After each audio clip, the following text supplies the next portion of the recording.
This podcast of the Equine Forum is brought to you by the University of Louisville Equine Industry Program at the College of Business. It all begins in 15 seconds right after this word from our podcast sponsor. The University of Louisville Equine Industry Program at the College of Business is now offering a graduate certificate, which can be completed in 15 or 30 weeks and be done as a standalone or used as 20% of your MBA. Classes at both the undergraduate and graduate level are forming now for August. This is HRRN, horse racing's voice. Here comes Ghost Zapper from out of the pack, and he runs by them all. Ghost Zapper blows them away with an eye-opening performance. He won by 6. Senior Buscador in front, 1 furlong to go. Injunctions trying to re-rally. Free Technique is there. Shirley Furious fights on toward the rail. Final 16th. Senior Buscador trying to fend off an oncoming Injunction. Senior Buscador digs down to win. Welcome to the Equine Forum, presented by TwinSpires. 1 furlong to go. Coronado's Crest, Silver Charm, and Swain, the 3 of them. Not today for Skipaway. Victory Gallop continues to close. Silver Charm short lead. Here comes Awesome again, who's flying in between horses. A wild finish to the Classic. Awesome Again has won! Awesome Again is the winner! Holy Bull coming to mid-stretch with a 2.5 length lead. Devil His Due giving his all. Colonial Affair giving his all. But it's Holy Bull winning like a champion with devastating ease. Holy Bull tied with the best horses in training. He wins by 5 lengths. Now here's Mike Penna. Good morning once again, everyone. It is post time for the show that launched a network, the Equine Forum, all presented by TwinSpires and all right here on the Horse Racing Radio Network. Mike Penna, Baron of the Backstretch, happy to have you back in the starting gate with me right up until 11 a.m. Eastern on Sirius 216, XM 204, affiliates in Lexington, Louisville, and across the country, and streaming worldwide and podcast on our website, horseracingradio.net, or wherever you get your podcasts. Of course, the Horse Racing Radio Network is where racing comes to talk. It has been for about 2 decades now, more than that actually, and plenty to talk about over the course of the next 3 hours, including that road to the Breeders' Cup. The World Championships now just 34 days, 4 hours, 26 minutes, and 9 seconds away, and they return to Santa Anita, the great race place. So plenty to talk about from that angle, too. There are a total of 10 graded stakes set to be contested across the United States this weekend. And much like last Saturday morning when I opened this show, Mother Nature is wreaking havoc with the race cards in the Northeast, forcing Aqueduct to move today's card to tomorrow and shift Sunday's card to Wednesday. Now, both of those programs obviously very significant for all horsemen, but in particular, trainers and owners pointing for the Breeders' Cup. The card originally scheduled for today includes 4 graded stakes races, only one of which is a win and you're in. That's the Vosburg, the grade 2. But all 4 include horses hoping to move forward to Racing Championship days at Santa Anita. So just because the race isn't a Breeders' Cup Challenge race certainly doesn't mean we're not going to see horses coming out of those races and competing in the Breeders' Cup. The same holds true for the Sunday card, which was moved to Wednesday, which features a pair of winning your in stakes, the Pilgrim and the Miss Grillo. The Breeders' Cup is still 5 weeks away. So those changes shouldn't have an impact on any of the Breeders' Cup hopefuls we're going to see right now or on Sunday and on Wednesday. Because there are plenty of storylines too, right?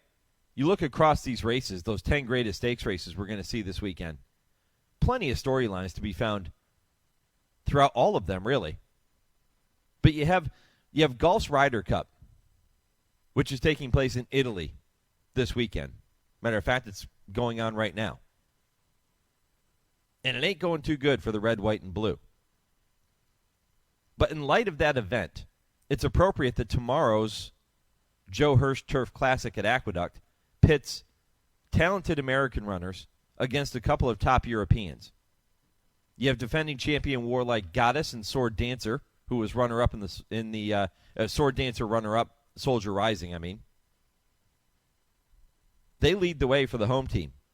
But Rebels Romance and World Traveler Stone Age are going to try to bring the title back to Europe. So you have that kind of America versus Europe matchup in the Joe Hirsch, which we always used to talk about the Arlington Million being that race. It's not so much the case anymore, but it was back in the day. So you have this kind of tie into the Riders' Cup with that race. You have Cody's Wish, who's going to be a massive favorite in tomorrow's Vosburg, and Defunded, returning to his favorite track, Santa Anita, as the defending champion and morning line favorite in today's Awesome Again Stakes. Should we still be looking at Cody's Wish as the horse to beat in the Breeders' Cup Mile division after his loss last time out in the Whitney? And are you buying or selling Defunded after two subpar efforts at Del Mar now that he's back on his favorite surface? Prior to his third-place finish in the two-turn mile and an eighth Whitney, Cody's Wish had rattled off 6 consecutive wins, all of those coming at a mile or less. And if you want to take that one step further, he had won 10 of 11 starts going into the Whitney. His only loss coming in a mile and a 16th, and all 10 wins during that streak coming at 1 mile or less. So, yeah, it's logical to say that Cody's Wish is still the horse to beat in the Breeders' Cup Mile division, despite what happened in the Whitney. That wasn't his game. And, oh, by the way, he's the defending champion in the Breeders' Cup Dirt Mile. But what if Cody's Wish gets beat in the Vosburg tomorrow against a field on paper anyway he should beat running backwards? What if he loses? Do you lose faith in him? Do you start to look at him a little bit differently? It certainly won't be easy to draw a line through the Vosburg like you can the Whitney. And what about Defunded? What do we do with him? Not only is he the defending champ in today's Awesome Again at Santa Anita, his best races have come over that racetrack. He is 5 for 9 lifetime at the Great Race Place, which, of course, is the site of this year's Breeders' Cup.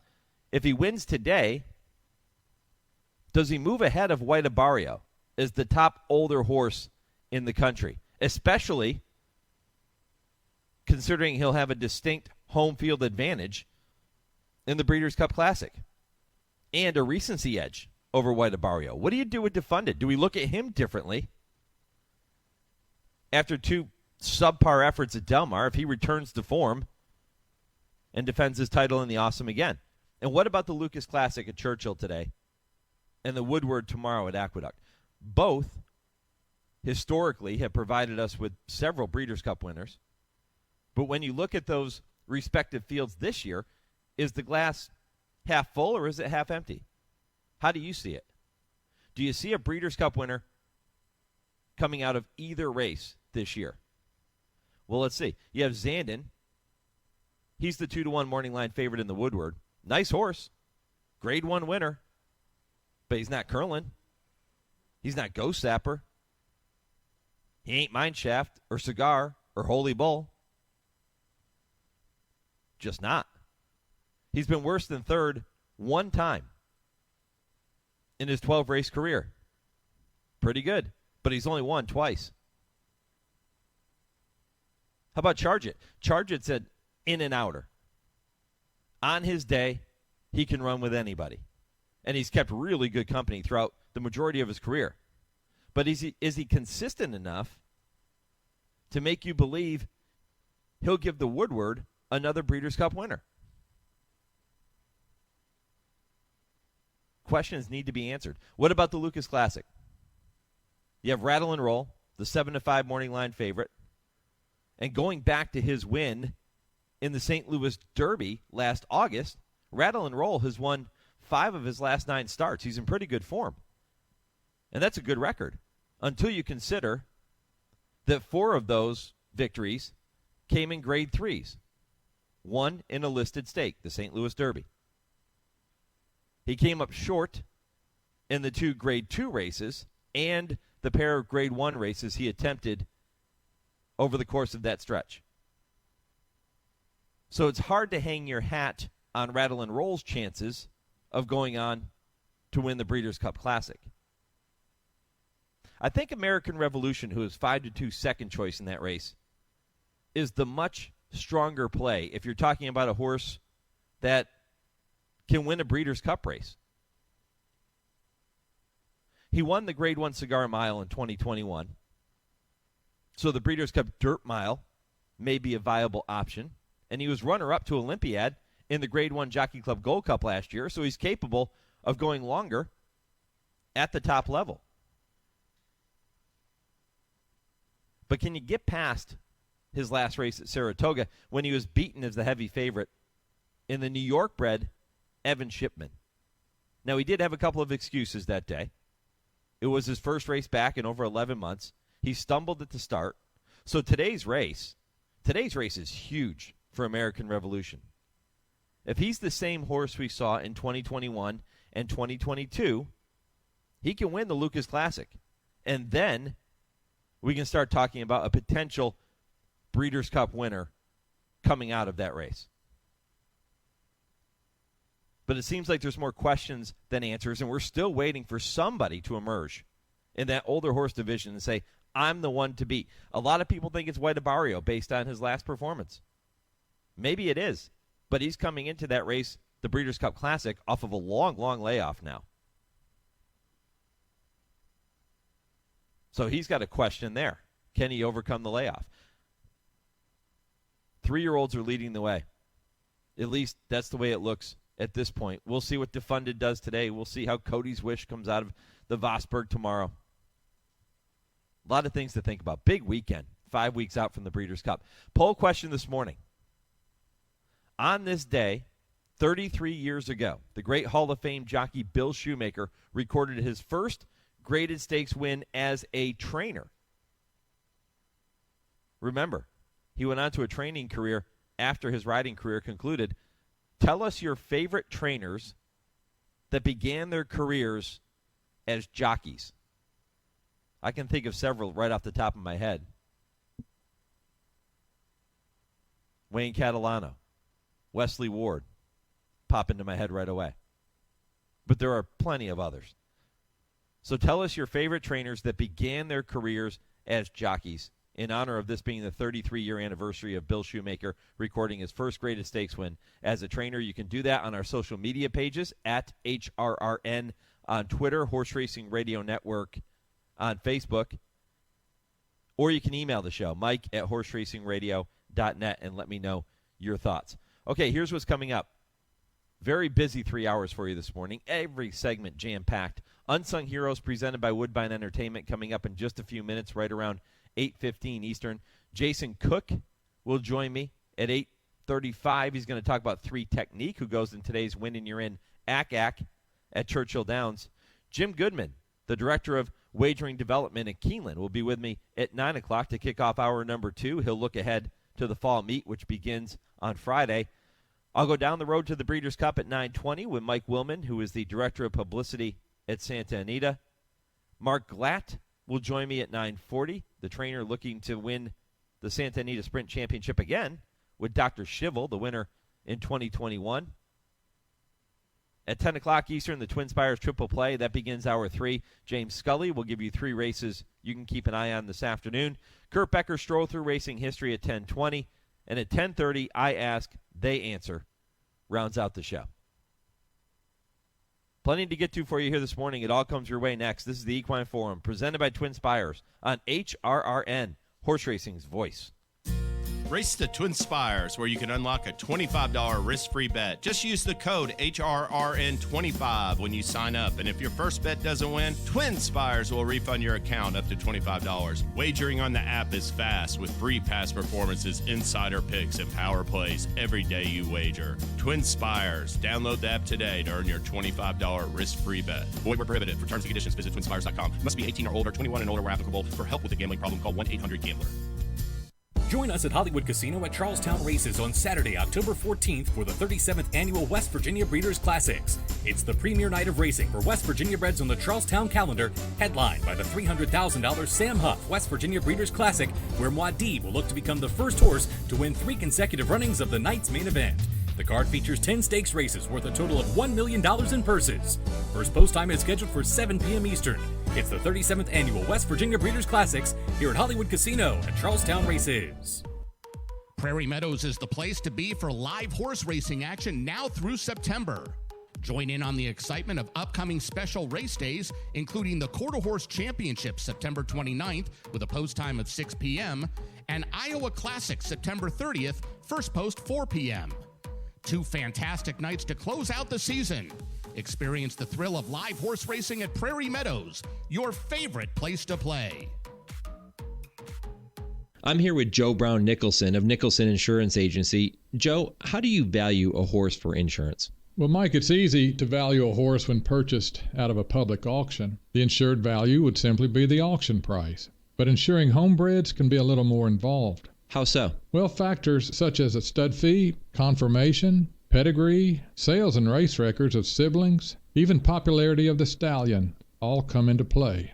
How closely do you work with owners in determining a horse's value? Well, the owner has a pretty good idea of the horse's value, so generally it's just a matter of agreeing to the request and having the policy issued. For all your equine and general insurance needs, including farm owners, liability, homeowners, auto, and more, contact Joe Brown Nicholson at nicholsoninsurance.com or call 859-224-7080. That's 859-224-7080. Nicholson Insurance Agency. Heroes in the world of sports are not uncommon, oftentimes thrusting themselves into the limelight through unimaginable feats. Back behind the ball, Woods puts it. And in! He has done it! Tiger is back! Tiger is back on top! Tiger Woods, the 2019 Masters champion! And breathtaking performances. Here's how you count to 8. 3, 2, 1. And for the 8th time, college basketball's national championship trophy is coming home to Kentucky. But behind every great hero, there are others.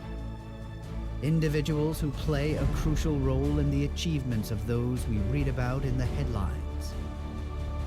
The ultimate team players, content to stand behind the curtain, embracing their place as a vital part of a sport's success.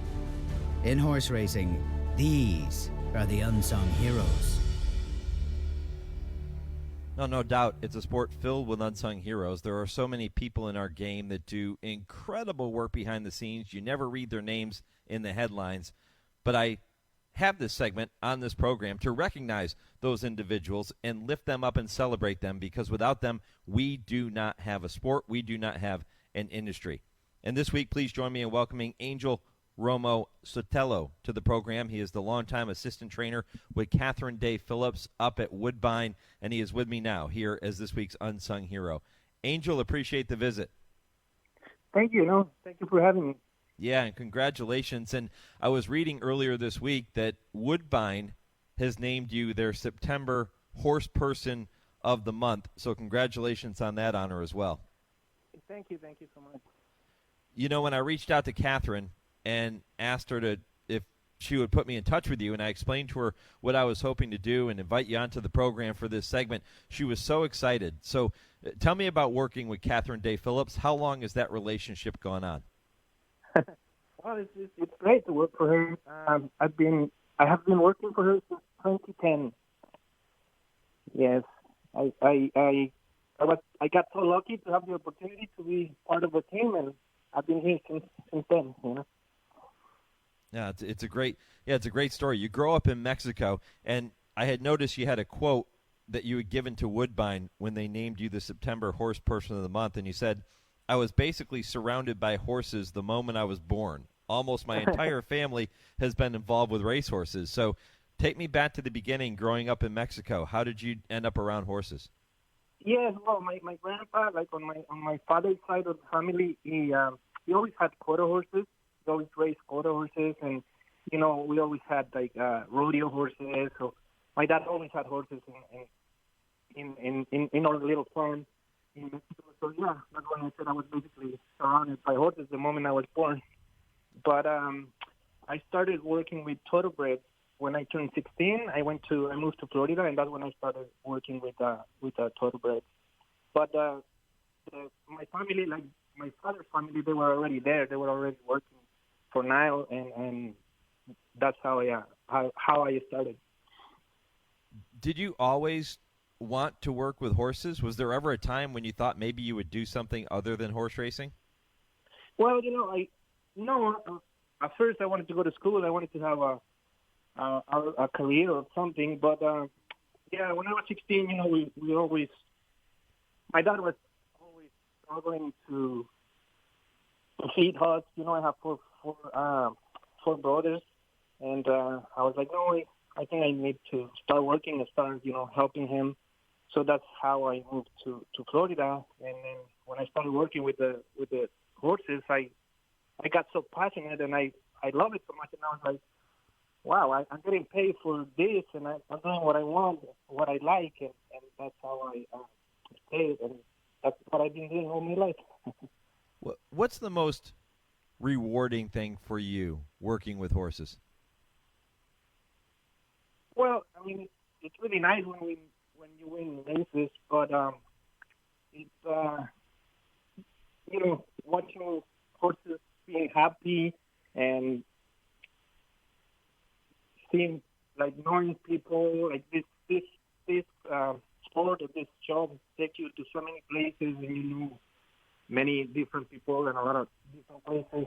So just being happy and just having success, that's the most rewarding thing about this. Were there other people outside of Catherine Day Phillips that you've worked with over the years since coming to the U.S. when you were 16 years old? No. I worked I worked for Nile, and then I went back to Mexico, and then from there, they Nile called me one day and said, hey, I have a friend in Canada that needs help. Would you like to go and work for her? And I was like, yes, for sure. And, and I came and worked for her. So I have only worked for them, too, all my life. Catherine is one of my favorite people in the business. She is a really wonderful horse person, and it's so in tune with her horses. Tell me about what it's like working with Catherine Day Phillips. Yes, no, she's very passionate. She's very, she's a truly horse woman. She pays attention to every little detail. She runs her barn. Like, I really like the way she runs the barn. She's always trying to do the best for the horses and for the people. Very professional. Just amazing. I feel so lucky to work for her. Visiting with Angel Romo Sotelo, who is the assistant trainer to Catherine Day Phillips and the September Horse Person of the Month at Woodbine, and this week's Unsung Hero on the Horse Racing Radio Network. So a lot of accolades coming his way here in the end of September, and rightfully so. Angel, walk me through your typical day. Catherine said she's away right now, so you're kind of in charge of the operation. Walk me through your typical day. So, I started at 4 in the morning. I come in, I feed breakfast.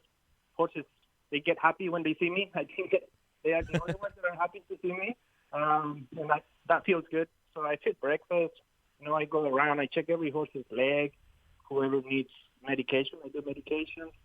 And then, when Catherine gets here, I just go to her and see her notes, if there are any notes. And then, then we start training. We go out to the track. She gets on her pony. She watched training from the wire, and then I stay on the back side. I watch training from the back side. When we're done training, then if there is anything to do with the vets or the blacksmiths, I coordinate that. Then I start doing like my feed for the night, like their dinners. I prepare every horse's dinner, and that's it. If there is a race, we wait and get horses ready for the race. That's my day. You said you first started working with Catherine in 2010. So over the course of the past 13 years, I'm sure there have been a lot of horses that have touched you in different ways and are very special to you for different reasons. So tell me about some of the horses you've been around working with Catherine Day Phillips that always are going to stand out to you. Well, yeah, there's so many, like you said. The Shamrock, yes, she was. We won the Woodbine Oaks with her. That was very, very special. A lot of good horses. Dixie won. She won the Woodbine Oaks too. Mr. Haverkamp. So many horses. Some others they didn't win anything special, but they were special to me, because they were like special needs, like nervous horses that they teach me how to trust them, and I teach them to trust me. So because of that, they were very special for me. But there have been so many of them. But every horse is special in a different way. I talk about the success of trainers quite often, and every trainer will always be quick to point out that they can't do it without a great team behind them. And it starts with the assistant, but then you come down and you have grooms and hot walkers and exercise riders. And there are so many people, Angel, that go into making a trainer successful. Talk a little bit about that side of the business, because we don't often hear the stories of grooms and exercise riders and hot walkers. We just don't see those stories out there, and I think they need to be told. Yeah, for sure. Yeah, I think every person is part of the team, and we all have something to do with our success, from hot walkers, grooms, exercise riders. We work hard. We just try our best every day. And that's one thing that I really like about Catherine. She always puts a really nice team. Everyone is a team player, and we all just want the best for the barn and for the horses. Well, Angel, I know you're busy working this morning, and it was very kind of you to spend a few minutes here for this segment. Get back to work. I know that there is a lot more to accomplish, and there are bigger things up the road for you and for the team. So keep it rolling. And listen, on behalf of the Horse Racing Radio Network and our entire industry, thank you to you and to the team for everything that you do for racing. A true unsung hero. No, thank you. Thank you for having me. Thank you for sharing my story. Appreciate it, Angel. Congratulations on the success. Thank you. Angel Romo Sotelo, this week's Unsung Hero. That segment presented bi-weekly here on the program by Woodbine Entertainment. And, there are so many people like Angel in this game, and their stories need to be told. They work so hard day in and day out, and without them, our industry cannot be successful. And it's not just on the racetrack. It's at the farms. It's at the training centers. Just across the board. People in offices of various organizations, various racetracks. It doesn't matter. That's why Godolphin created their Thoroughbred Industry Awards, which are fantastic. Those are coming up in October. And all of those individuals, we can't have an industry without them. So congratulations to Angel, and thank you to every unsung hero in this game. That segment, as I mentioned, presented by Woodbine. I'm back in 30 seconds right after this word from Woodbine Entertainment. The thrill of world-class racing now at Toronto's Woodbine Racetrack. Kick off the weekend's action now with racing each Friday, Saturday, and Sunday beginning at 1:05 p.m. Eastern. With more than $64 million in purses this season, you'll enjoy world-class racing and training facilities with the top turf racing in North America over the prestigious E.P. Taylor Turf Course. You won't want to miss racing at Woodbine. For wagering updates, handicapping tips, racing news, and more, visit woodbine.com. Coming up next, Jason Cook joins me to talk about his 3 technique, who is running in today's ACAC, winner of the John Nehrude last time out. He'll look to punch his ticket to the Breeders' Cup with a victory in the ACAC at Churchill Downs later today. That's next, right after a short commercial break, and this week's Legends of the Turf. Quote, "He was a man, take him for all in all, we shall not look upon his like again. Let the autumn wind harp on the dropping leaves her soft requiem over him. Let the winter's purest snow rest spotless on his grave. Let spring entwine her brightest garland for his tomb, and summer gild it with her mildest sunshine, and let him sleep embalmed in glory." Unquote.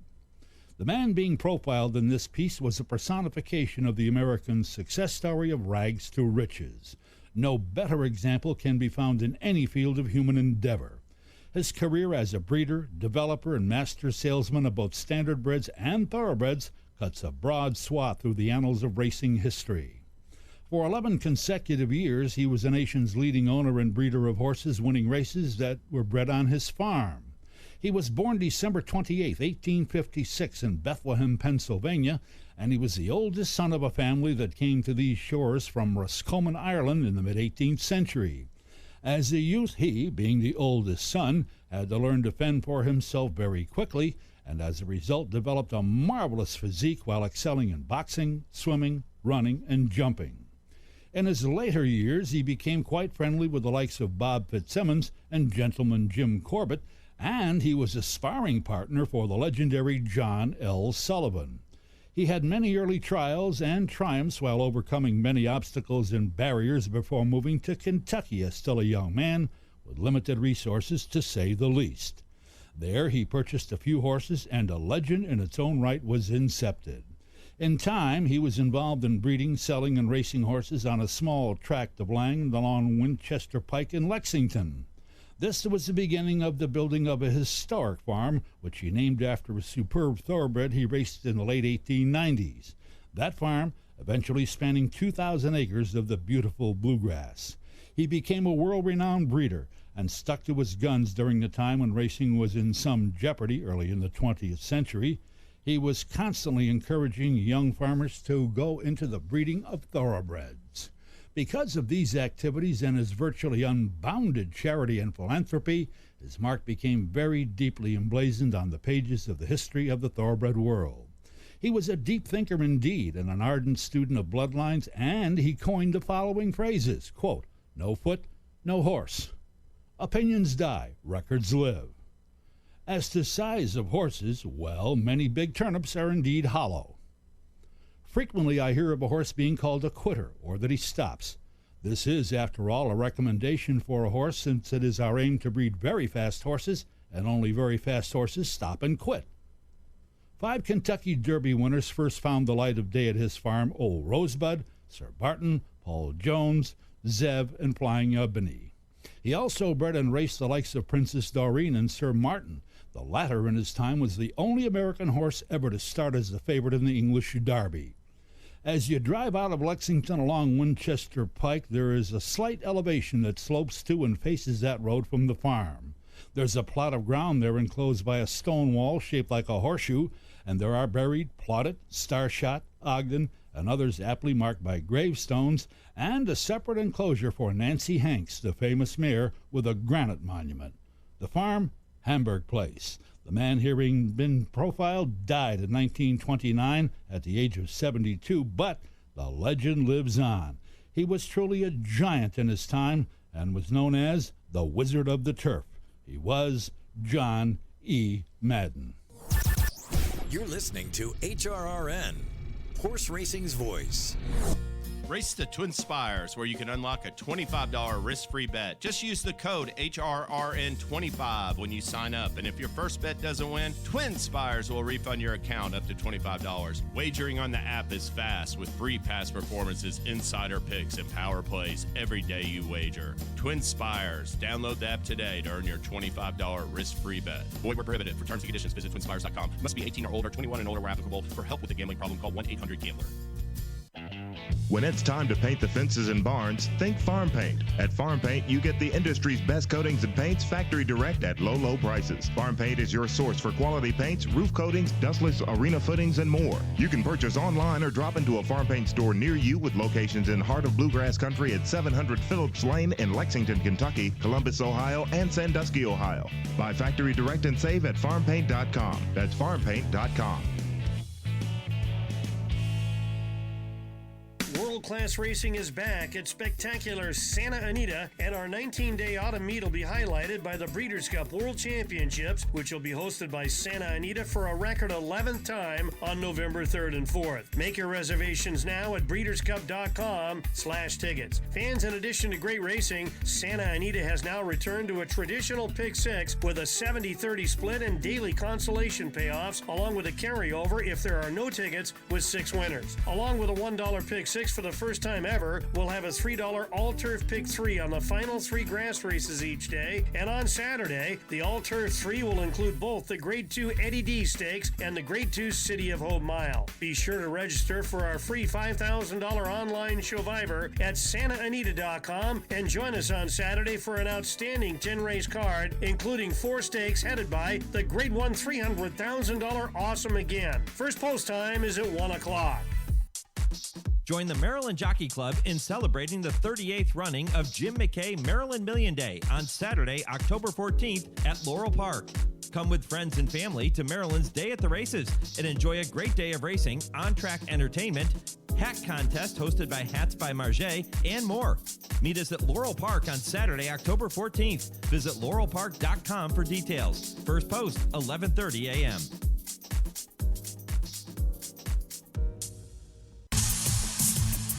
You're listening to the Equine Forum on HRRN, presented by TwinSpires. Little Vic challenged here by Candyman Rocket. And now the two of them hook up as they come for the head of the stretch. Half mile, 46 seconds. Sheriff Bianco is next in third. 3 Technique is in behind horses. And down at the rail is Twisted Ride. Synthesis far outside. Werburn is at the back. The field is in the stretch. Candyman Rocket now comes away with the lead with 3 Technique. Gaining ground on the outside. Here comes 3 Technique now to take over, and 3 Technique draws away through the stretch here. 3 Technique, impressive in winning the Grade 2 Johnny Nehru Stakes. Welcome back to the Equine Forum, presented by TwinSpires on this Saturday morning. Mike Penna, Baron of the Backstretch. Happy to have you along for the ride. That was John Embryo with the call of the Grade 2 John Nehru, and that was at Belmont on July 1st. 3 Technique getting the victory quite impressively that day. It was his second consecutive win, and now he takes that momentum into today's Grade 3 ACAC at Churchill Downs, looking to punch his ticket to the Breeders' Cup Sprint. And Jason Cook is with me now here on HRRN. Jason, good morning. Good morning. Good morning. Excited to talk about this horse. He's certainly coming into his own. Yeah, he's actually, I guess he's in the best form of his life. Yeah, and he's had some success at Churchill Downs, too. I was looking at that. 8 starts, 2 wins, 2 seconds, 2 thirds. So, he can handle the surface. But look back on that John Nehru before we get to the ACAC. Tell me what you saw from him that day. Well, I knew he was going to run good when they were going down the backside, and he had such a hold of him. He was sitting so much closer to the pace than he normally does. And I was like, man, he's going to run big today because he's sharp. And, he was just kind of dragging him along, and as soon as it opened up and he got him out, there was no doubt in my mind at the 3/8 pole he was going to win. He just needed to find a spot to get through. He was that race is, he's always, he'll start dragging you along the half-mile pole, 3/8 pole. But, from gate to wire, he was on the bit, ready to roll. Are you seeing that same, I don't know, you use the word sharp. Are you seeing that same sharpness from him coming into the ACAC? Yeah, because the other day he went 59 and change. And I was like, work him in a, minute and change would be fine. He just kind of drug him down the lane. And I was like, ooh, look at him. So he is pretty, I was like, easy now. Got to run here pretty soon. So can a horse do too much that early or that close to the race?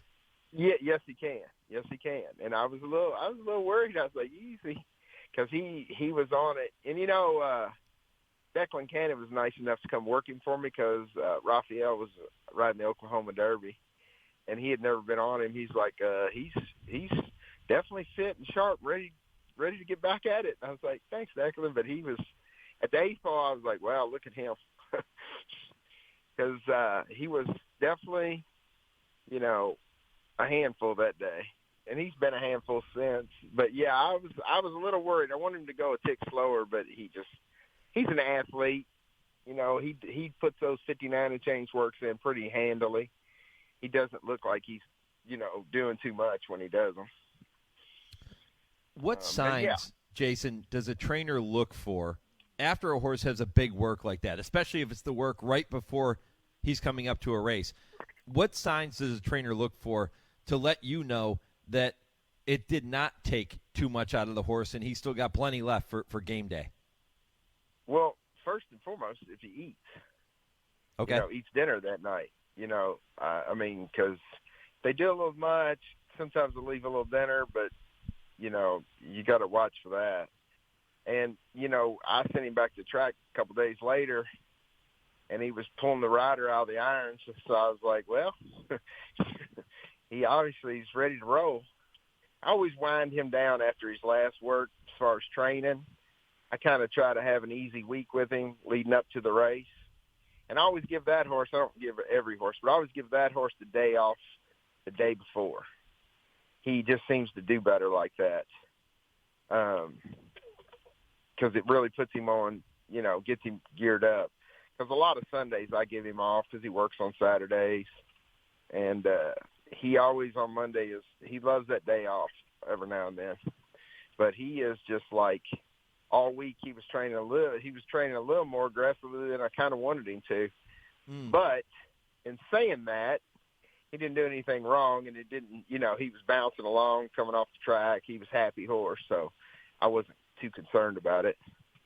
You mentioned jockey Rafael Bejarano, who's back aboard today. Rafael, the regular rider of 3 Technique. Last time out in the John Nehrude, you did have a pinch hitter with the Hall of Famer Javier Castellano. What did Javier say to you after the Nehrude? He said, you were right when he really got to the outside, because I said, whatever you do, I said, he'll run up in there and he'll run. I said, but he wants to be on the outside of horses. I said, that's when he puts his head down and really makes his best run. And he goes, I was kind of stuck in there. He said, once I cleared him out, he went straight to the lead, and he switched leads late that day, I think because he was inside.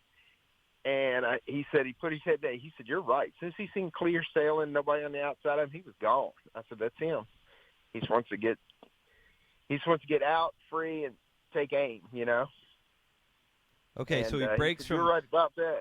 He breaks from post 3 in the 7-horse ACAC today. Shouldn't be too difficult, I would imagine, to get him outside of horses with only 6 other rivals in there. But breaking from post 3, is that okay for him today? Yeah, he won on Derby Day, saying, 1-turn mile at Churchill from the 3-hole, and it was a 12-horse field that day, or 11. So yeah, it's Rafael knows. Rafael knows him as good as you can. He knows where to put his move in and stuff.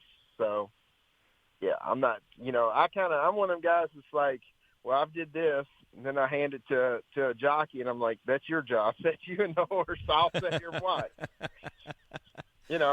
Rafael's winning many a race, so it's kind of,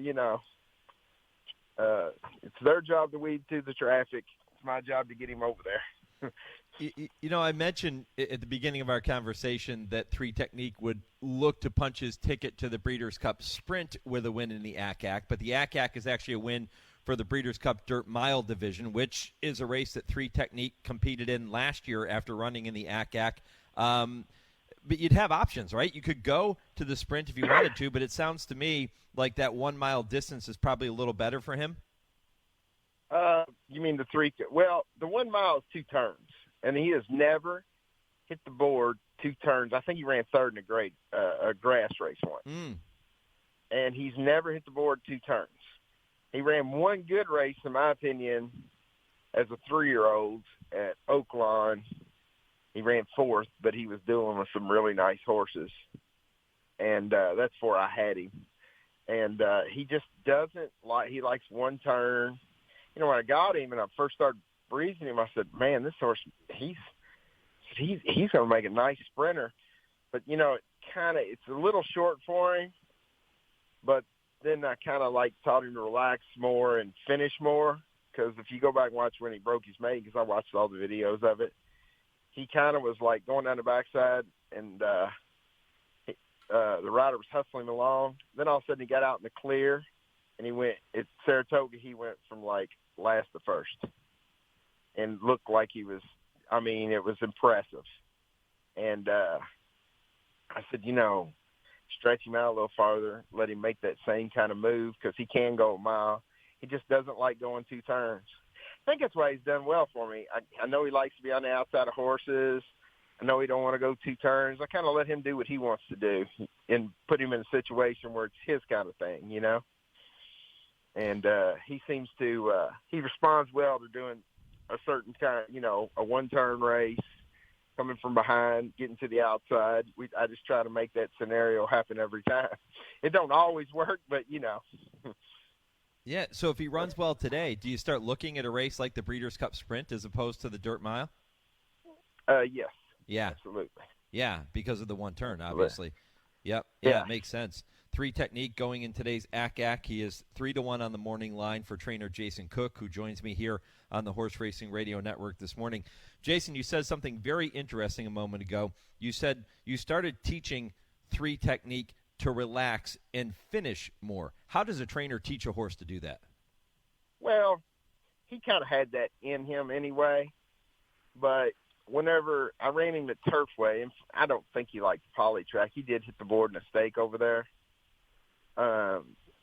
But Raphael would just get him out the gate clean and kind of wrap up and gather him up and just set on him. And then we started making those. And the first time he really did it where everything went well is when he won the Knicks Go at Churchill. Like the first time I'd ever run him, he caught a fast track was at Churchill that day. I'd run him on the poly track 3 times, and he caught the slop at Keeneland. And that's the first time that it, excuse me, first time that he just kind of had a good hold, cruised down the backside. And then if you watch the race, then he just started going by horses, picking them off. But he kind of learned, don't get, because I think before I claimed him, they were kind of always hustling on him a little bit down the backside and kind of trying to put him a little closer into the race. And I just think it's better if he just sets and makes that one big run, because it's kind of in him to do that. Comes to him naturally. Mm-hmm. Yeah. He certainly looks like he's effective when he does that. There's no doubt about it. And as we started at the beginning of the conversation, we started talking about how he's probably in the best form of his career, and that bodes well for today's ACAC. He's owned by the trio of gentlemen, David Miller, Eric Grinley, and John Werner. Tell me about the 3 owners involved with 3 Technique. Well, I've trained horses for David for probably 22, 3 years. And we've had horses on and off for years. And Eric, who's a great guy, I don't know him as well because he works with David. David said, I'm going to claim a horse. He says, oh, I want to get in. He said, well, sure, jump in here. And he claimed one before that, and that horse won 2 or 3 races. He's like, oh, this is the easiest game. No, it's not that easy. It don't always. But this is the second horse he claimed, so he's kind of like, well, there's nothing to this. And then I've actually known Tony. There's a picture in a book of my dad with a helmet on, standing, Tony's grandfather, that's John Werner, standing next to his grandfather who trained horses in like 1979 or so. So I've known Tony, not like as friendly as we are now, but I've known Tony my whole life, more or less. What's this ride been like for them, Jason? Oh, they got to love it. It's like they were all up at Belmont together. They all flew in. And Tony, David, he's like, he's superstitious. And we drew the 3. Oh, God, we got the 3. It's great because, he's had the 3 hole a few times, and like he won before we had him, and he loved that. His name's 3 Technique. The day I actually claimed him, you know what number slip it was that the claim slip was in? The 3. No. So, yeah. Yeah, there was a 27-way shake, and I was the 3. And it was the 3 that won the shake, and which is hilarious. And, David, he's one of them guys that just, let's get it going, right? Football player. Let's get it going. Let's do it. And Tony, he just, like I say, he grew up knowing all about horse racing. So it's probably like we won a grade 2. David's like, oh, that's great, grade 2. But to Tony, it probably meant more because he knew how hard it is to win a grade 2, how that comes, not easy considering his grandfather, trained horses too. Yeah. Yeah. Where did David play football? Louisville. Okay. I thought the name had to have something to do with football, right? 3 Technique? Well, yeah, but it's, we claimed him. The horse was claimed from, oh my God, I'm embarrassed. True. I can't think of his, huh? Yeah, that's true. That's right. Yeah, you did claim him. Yeah, we claimed him from the NFL coach. Bill Parcells. Bill Parcells. And he names his horses sometimes that. And so, yeah, but it's, that fit David too. Yeah, so it fits right in. I mean, that was an easy claim, right? The name fit, everything fit, and now he's hoping to fit into a Breeders' Cup race again this year, which would be so cool to get back there for a second year. It would be cool. It would be. It would. I try not to. I always try to do what's in front of me and worry about that the next day. Like last year when we ran 3rd, they were like, "Well, the Breeders' Cup's here. You might as well run." If he's fine, whatever you think, but it's not going to hurt. And I'm like, well, we're going to turn him out for the winter anyway. And he's doing good. Let's run him. And like I say, he got a great trip. He just does not like 2 turns. So, California's a little different. If you win today, though, you really got to consider being in the Breeders' Cup Sprint. Yeah, and then you don't have to face Cody's Wish again. Yeah. But Philmont's got another one for that division too. Oh yeah, you run into elite power, right? Yeah. Philmont, I tell you what, a guy got one horse like me. I was like, I need to find one that runs 1.5 miles, but then he's got one for that too. Yeah, it's tough, man, when you got to run against the big boys. But hey, when you beat them, it makes it all that more gratifying, doesn't it? Oh, yeah. You know what? When I ran second to Cody's Wish and I dueled with him down the lane, I took no shame in that. And I took that, my one buddy's like, man, you usually are a little whiny when you're second. I was like, well, thank you for that. But, I just hate being second. He's like, you only got beat inches. I was like, yeah, and that's the best miler in the world. And, but I was like, that's such a good story in itself. I said, if you get mad there, you're not a good person. You got to take that how it goes. And running into Cody's Wish is no fun. Yeah. And I haven't had the pleasure of running into Elite Power. Maybe I'll get my chance, but I don't know if that'll be any fun. He's got one for every division over there. I told his son, who trains over here at the trackside with me, I said, tell your dad thank you for not running down here. Yeah, but then you got to deal with that Brad Cox guy down there in Kentucky. Yes, I know. Yes, Brad. He also has known to have a runner here or there. Well, Jason, listen. I told somebody. I said one thing about having a horse like him. He's good enough. I said, but you hook them on their way up and on their way down. And there's never an easy race. Everybody's like, oh, this race is here. It's easy. I was like, none of them are easy when he runs. None of them are easy.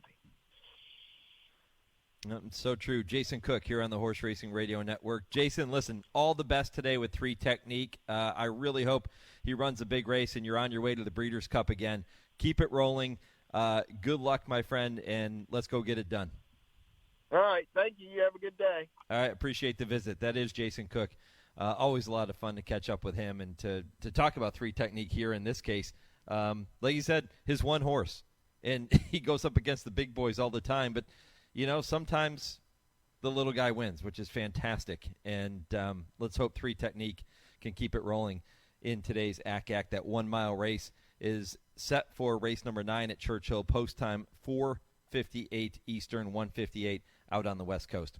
When I come back, I'll get you ready for hour number 2. It is loaded with more Breeders' Cup conversation and some conversation about the Keeneland Fall Meet. I'll tell you all about that next. This is the Equine Forum on the Horse Racing Radio Network. With every race, every stride and sprint, winning is everything. Especially when you've dedicated everything you have to get there. But winning a Breeders' Cup Challenge Series race is just the beginning of something bigger. An invitation to one of the most anticipated events in horse racing, the Breeders' Cup World Championships. Winning a Breeders' Cup Challenge Series race turns a finish line into the start of your legacy, a starting gate into the world stage, one race into once in a lifetime. Winning earns you an automatic starting position in a Breeders' Cup race, entry fees paid by the Breeders' Cup, a nominator award of $10,000, and a travel award of up to $40,000. When it comes to cementing your legacy, winning a Breeders' Cup Challenge Series race is just the beginning. View the schedule of Challenge Series races happening around the world and learn more at breederscup.com/challenge. Attention horsemen, the 2023 Claiming Crown is coming to the fairgrounds in New Orleans on Saturday, December 2nd. The 25th Claiming Crown features 8 races totaling $1 million in base purses, headlined by the $200,000 Claiming Crown Jewel at 1 1/8 miles. The deadline to make horses eligible for the Claiming Crown is November 18th, with entries to be taken November 25th. Eligibility request forms and more information is available at claimingcrown.com. And now an important message from Jerry Rice. As a career wide receiver, I've been hit hard. But no training nor practice prepared us for the devastation of COVID-19. Thankfully, there is hope. Even with multiple vaccines available, we still have to work together until everyone is safe. We all win when we unite to prevent. For more information, visit unitetoprevent.org. Hey, what's up, y'all? I'm Kelly Clarkson, and as the daughter of a school teacher, I know just how important education is. No matter how old you are or your situation, continuing to learn will enrich your life and help remove barriers you didn't even know were there. So much opportunity, y'all. Whether it's a foreign language, history, or a different way to look at things, take some time each day to learn something new. This message is courtesy of the United States Air Force. HRRN is live online. Go to our website at horseracingradio.net to stream all of our broadcasts live or listen to the show archives anytime. Read our blogs, get the latest news, and see our entire broadcast schedule. It's all there at horseracingradio.net. And follow us on Twitter at HRRN and like our page on Facebook. Search Apple Podcasts for HRRN and download our latest shows. HRRN is home to racing's biggest events, and our home on the web is at horseracingradio.net. You're listening to the Equine Forum on HRRN, presented by TwinSpires. In Italian leads off the far turn, quarter mile to go, technical analysis, Vigilante's way to the inside, Regal Glory is still fourth on the outside, 1/8 of a mile to go, In Italian leads it by 2, here comes Regal Glory taking aim, but she's still second, technical analysis third, In Italian 2-length lead, 16th to go, Regal Glory is second, In Italian, Regal Glory, In Italian in front, In Italian for Joel Rosario to win it, Regal Glory home second, going to be close for third, either Princess Grace or technical analysis for that third spot.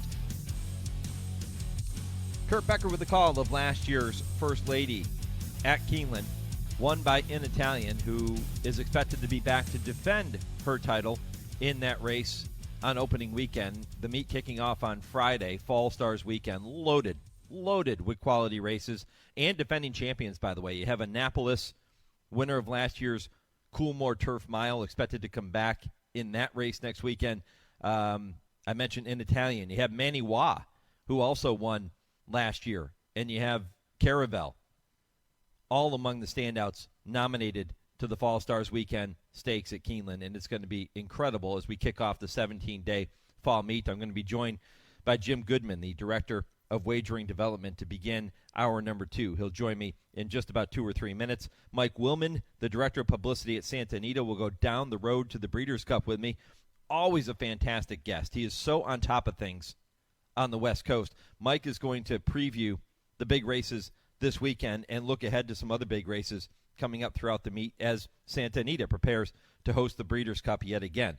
Mark Glatt, the trainer of Dr. Shivel, and a couple of other contenders on the program at Santa Anita later today, will be with me at 9:40. 10 o'clock Eastern, the TwinSpires Triple Play. James Scully joins me for that segment. Kurt Becker, Stroll Through Racing History at 10:20. Tim Wilkin, and special fill-in guest today, Jake Romans, the son of Dale Romans, sitting in for Dale on today's I Ask, They Answer segment at 10:30 Eastern. Jake, an accomplished jockey agent, going to hear from him, and a little different perspective, I think, than what Dale Romans would typically give you. I'm really looking forward to getting Jake and Tim together for that segment at 10:30 as we debate some of the hottest topics in the sport today. And one question I'm going to ask them is indeed the question I'm asking you in our poll question this morning. It was 33 years ago today that Hall of Fame jockey Bill Shoemaker recorded his first greatest stakes win as a trainer. Who are your favorite trainers who began their careers as jockeys? And you can go to @HRRN to let me know your thoughts. That's on Twitter. You can go to Horse Racing Radio Network on Facebook as well. Keith tweets to us and said, although he didn't have a long career as a jockey, I'd have to say Bob Baffert. Interesting choice. And, yeah, he did have a very short career as a jockey before going on to his Hall of Fame training career. Chris tweets to us and says, Johnny Longden, sent a great picture too, by the way. Johnny Longden won the Triple Crown as a jock with Count Fleet in 1943 and then scored 2 of 3 as a trainer in 1969 with Majestic Prince.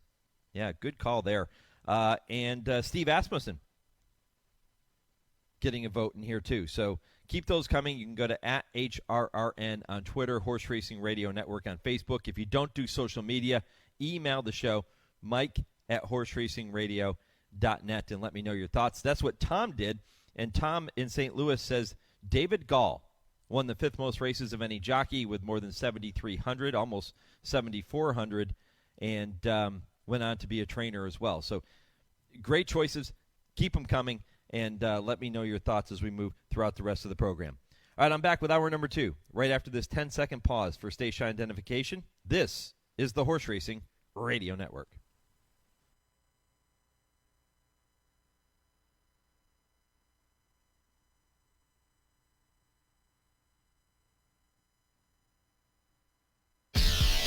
This is the Equine Forum, presented by TwinSpires.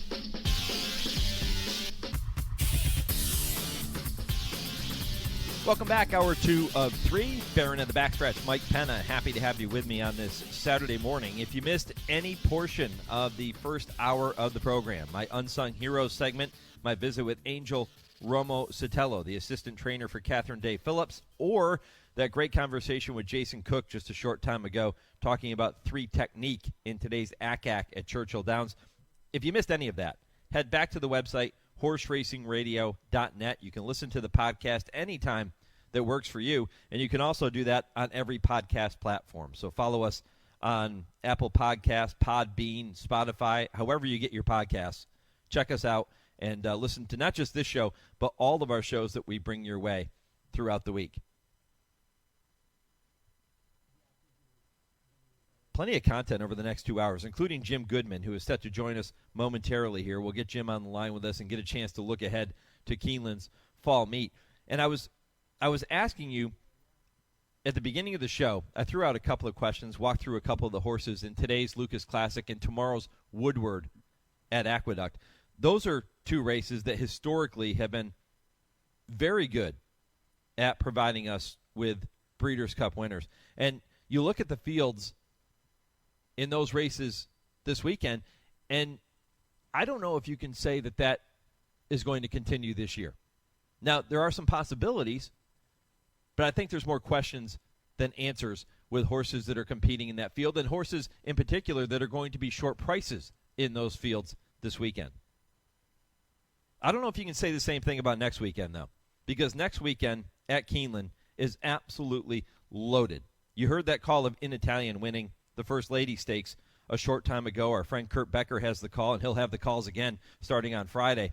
In Italian is a major player. You have Annapolis. You have Maniwa, Caravel.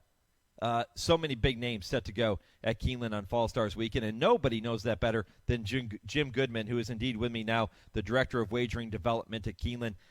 Jim, good morning, my friend. Always great to catch up. Good morning, Michael. How are you? It's a good day in the Bluegrass, getting ready for the UK football game. Yeah, UK. I mean, is this a great time of year to be a sports fan or what? Yeah, I was thinking, we've talked about retirement the last couple of years, and I was thinking I can't retire anywhere but here, because where would I want to be except Keeneland and Lexington in October and April? So I'm stuck here probably for the rest of my life. It's just a great place to be. You can retire and still go and be a fan. You know that, right? It's been a long time since I've done that. I know. 18 years at least, and I used to enjoy it a little bit more, but it's fun working there as well. But it's amazing how much better of a time I have, for example, going to the Breeders' Cup at Santa Anita. I don't have to worry about, even though I help with the BCBC out there, I don't have to worry about the day-to-day stuff. So I enjoy it, but it's different being a fan. Fall Stars Weekend, I mentioned the meet beginning on Friday, so Friday, Saturday, Sunday. Fall Stars Weekend featuring 11 stakes races. 10 are graded stakes, and they're worth $5.55 million. So an awful lot on the line. You also have the win and you're in aspect to it. You just mentioned BCBC and all the handicapping contests that go along with that particular competition. So fill me in on everything that is getting ready to take place at Keeneland this fall meet. So we're not like other race meets. We just go ahead and front load everything. So it's not, in the spring, when we moved the Bluegrass to opening Saturday, we sat there and thought about it and said, well, we better be ready because they're coming. So that's the same thing with Fall Stars. It's been that way for years and years and years. And obviously the timing of Fall Stars Weekend coincides with the gap between our races and Breeders' Cup. And I heard you talking before I came on about maybe the quality of the prep races this fall is not what it's all cracked up to be. But I think our racing department and the fact that they want to race at Keeneland and they are winning your in challenge races leads Fall Stars Weekend to be one of the best weekends of the year for us and for the horse racing industry. So, we've got all these win your ends. We're doing a couple of new things. One thing is on October 7th, Saturday, we are working with Santa Anita through the help of Peter Rotundo, who called me a couple months ago and came up with this idea. We're going to do a $1 pick six with the 3 winning your in races at Keeneland and 3 winning your in at Santa Anita. So it's going to start probably with one of the early stakes races for us. Of course, we'll cover the Coolmore Mile and the Breeders' Futurity. So and then the 3 Grade 1 races at Santa Anita. It's going to be a great bet. 15% takeout, very player friendly, and we're going to promote it heavily, and hopefully people can find that pick six a nice little opportunity. We're going to do the Turf Pick 3 again, the $3 Turf Pick 3, which we started a few years ago that Santa Anita is now copied.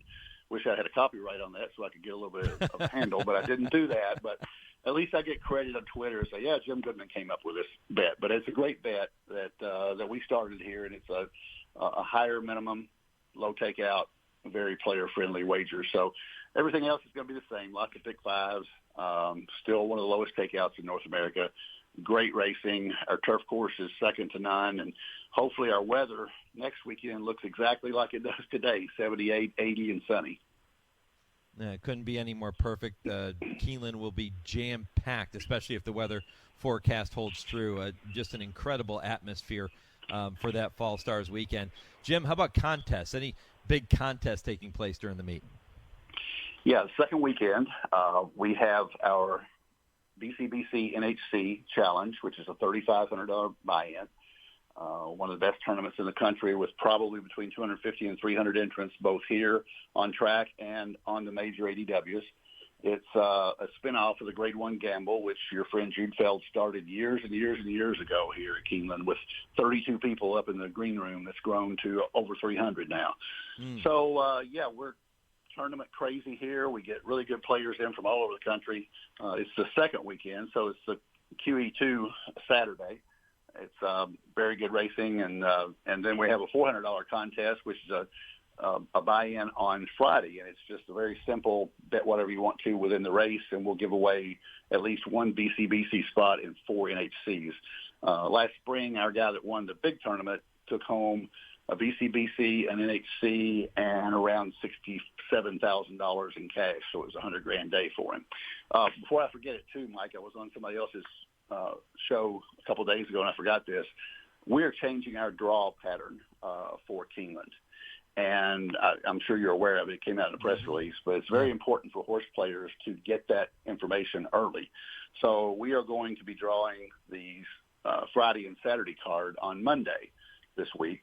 And then once we draw the weekend, we will be 1 week out. So we will draw next Wednesday's card on Wednesday and then continue 1 week out the rest of the meet. So PPs could be in players' hands as early as 6 days out, which is a wonderful thing for these handicappers. Yeah, I know a lot of tracks are starting to do that, and I think it is a great thing for horse players. I know that there can be nothing more frustrating than, knowing that you're going to the races on a certain day and waiting for the program to come out, for the past performances to show up, and you want to, with your schedule, you want to get to handicapping and you can't do it. So having plenty of options to be able to do that now with much more time, I think that's huge, Jim. Yeah, and we did it for a number of reasons. It's good for the horsemen. We are going to take entries with a maximum of 12, but we'll have 4 also eligibles.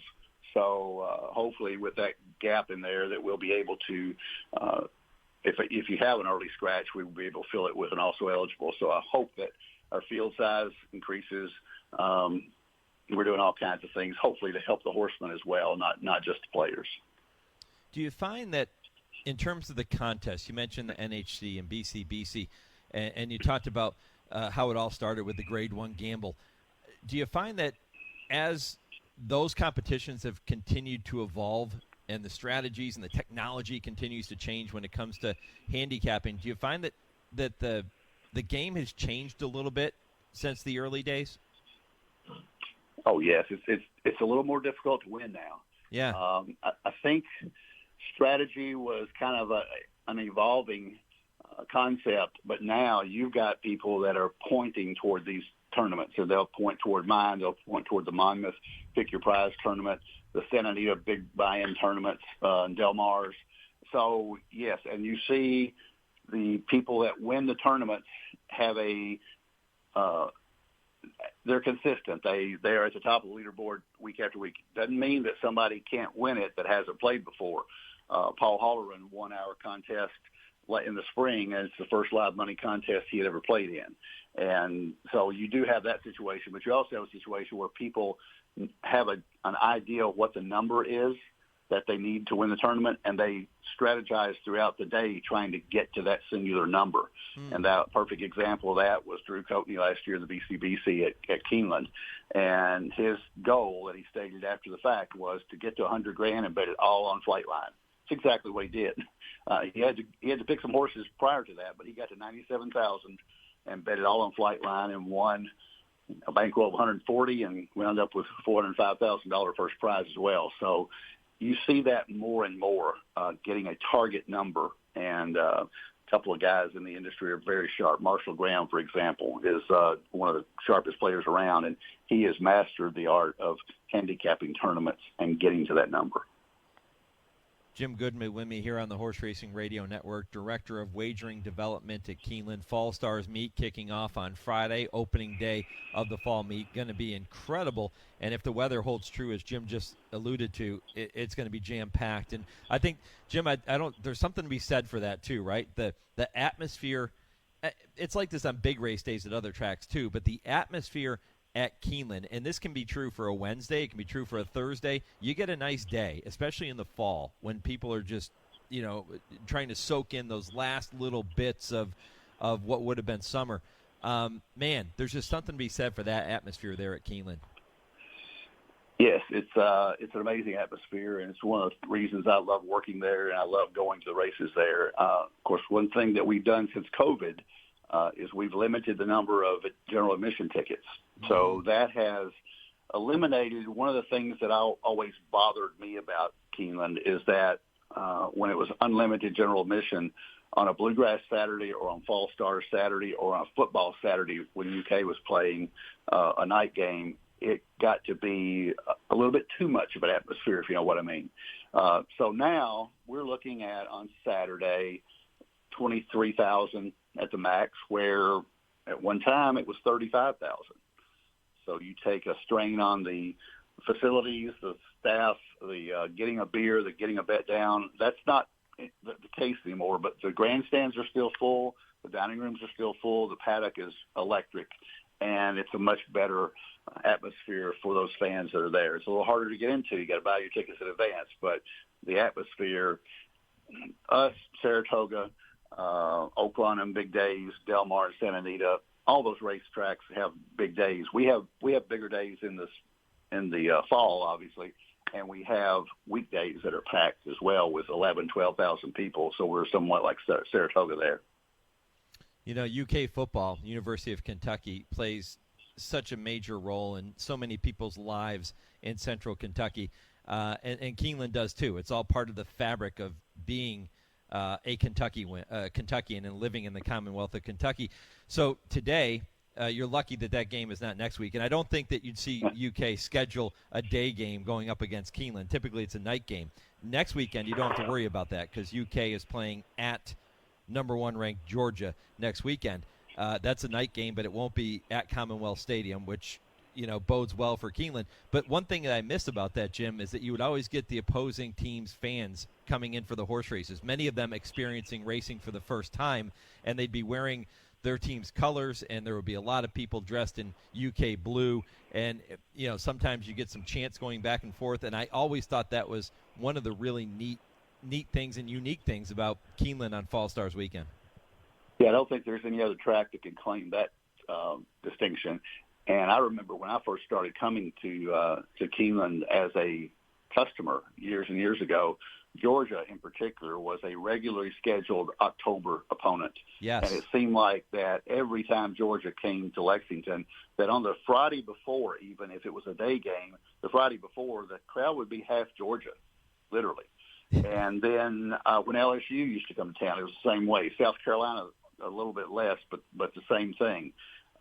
When Alabama came to town a few years ago, I think we had a football game. We had a football game and then Keeneland. So it's a unique situation. It is unfortunate not only for us as a UK fan, but for Keeneland. It's nice to get those fans and expose them to horse racing because, except for LSU in Florida, there's no other horse racing in the South. Well, Arkansas, Oakland, I guess, but a lot of those places don't have horse racing, and they love it when they come here. It's a great weekend in Lexington. I'm prejudiced, but I think it's the best college town in the SEC, and a football Keeneland weekend is really special. We've got 2 of them coming up. So. Yeah, and Kentucky hosts Missouri on Saturday, October 14th. Missouri currently ranked in the top 25, so you might get some Missouri colors sprinkled throughout Keeneland on the second Saturday of this fall meet. Jim Goodman. Jim, always appreciate the visit, my friend. Great to catch up. I know you got a lot of work to do over the next several days, but it's fun work, and keep it rolling. Keep up the wonderful work. It is. We look forward to seeing you guys out there as well next weekend. All right, appreciate it, buddy. Jim Goodman here on the Horse Racing Radio Network. Fall Stars weekend, next weekend at Keeneland. Hey, you don't have to wait that long for opening weekend of Santa Anita because that kicked off yesterday and continues with some major stakes races, win-in your in races later today. I'm going to talk with Mike Willman to go down the road to the Breeders' Cup next. This is the Equine Forum presented by TwinSpires on HRRN. This is HRRN, Horse Racing's voice. Race to TwinSpires, where you can unlock a $25 risk-free bet. Just use the code HRRN25 when you sign up. And if your first bet doesn't win, TwinSpires will refund your account up to $25. Wagering on the app is fast with free past performances, insider picks, and power plays every day you wager. TwinSpires. Download the app today to earn your $25 risk-free bet. Void where prohibited. For terms and conditions, visit TwinSpires.com. Must be 18 or older, 21 and older where applicable. For help with a gambling problem, call 1-800-GAMBLER. Join us at Hollywood Casino at Charlestown Races on Saturday, October 14th for the 37th Annual West Virginia Breeders' Classics. It's the premier night of racing for West Virginia breds on the Charlestown calendar, headlined by the $300,000 Sam Huff West Virginia Breeders' Classic, where Muad'Dib will look to become the first horse to win 3 consecutive runnings of the night's main event. The card features 10 stakes races worth a total of $1 million in purses. First post time is scheduled for 7 p.m. Eastern. It's the 37th Annual West Virginia Breeders' Classics here at Hollywood Casino at Charlestown Races. Hey everyone, it's the Baron with this week's North of the Border Report presented by Woodbine Entertainment. 14 3-year-olds, including King's Plate winner Paramount Prince and runner-up Elysian Field, and 3 Kevin Attard trainees are slated to go postward in Sunday's $400,000 Breeder Stakes, the third jewel in the Canadian Triple Crown at Woodbine. The final event of the Tri-Surface Series for Canadian-bred sophomores concludes on the world-renowned E.P. Taylor Turf Course with the longest leg at a distance of 1.5 miles.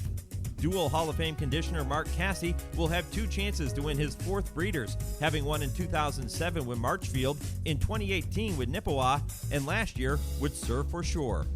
This year, he'll be represented by the formidable 1-2 punch of Paramount Prince and Elysian Field. And here comes Elysian Field on the inside as they turn the Mark Casse pair in front. Paramount Prince, Elysian Field, Velocitor kicking on, and here's Javier Castellano. Stanley House trying to run them down. Paramount Prince in front, a full-on to run, dashed away for Patrick Husbands. Elysian Field in second, Stanley House in third. But Paramount Prince, Prince becomes the king. Paramount Prince wins the 164th King's Plate. A length and a half. Elysian Field second. Today's Breeder Stakes will mark the first time Paramount Prince will race on the turf. His breeding says he should like the grass, said Casse, but we're going to find out. Elysian Field, owned by Gary Barber and Team Valor International, rallied stoutly to win the 1 1/8 Woodbine Oaks before following it up with her second-place finish in the Plate. The Daughter of Hard Spun, bred by Anderson Farms, Ontario, brings a 2-3-0 record from 7 starts into Sunday's race. The $125,000 Ontario Damsel is also part of Sunday's 11-race card. 5 3-year-old fillies will travel 1.16 miles on the Tapeta. First post is set for 1:15 p.m. Eastern, with the Breeder Stakes scheduled as the 9th race at approximately 5:42.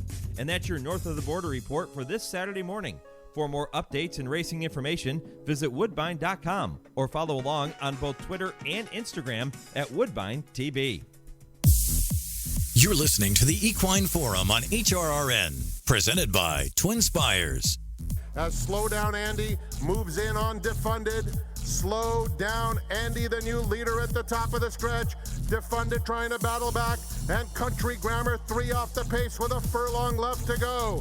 Defunded digging down deep, trying to turn away Slow Down Andy. He's back in front, 1.5 lengths. Country Grammar grinding away on the outside. Defunded 2-length lead close to home, and it will be Defunded under Edwin Maldonado, making every pole a winning one. Country Grammar rallied into second.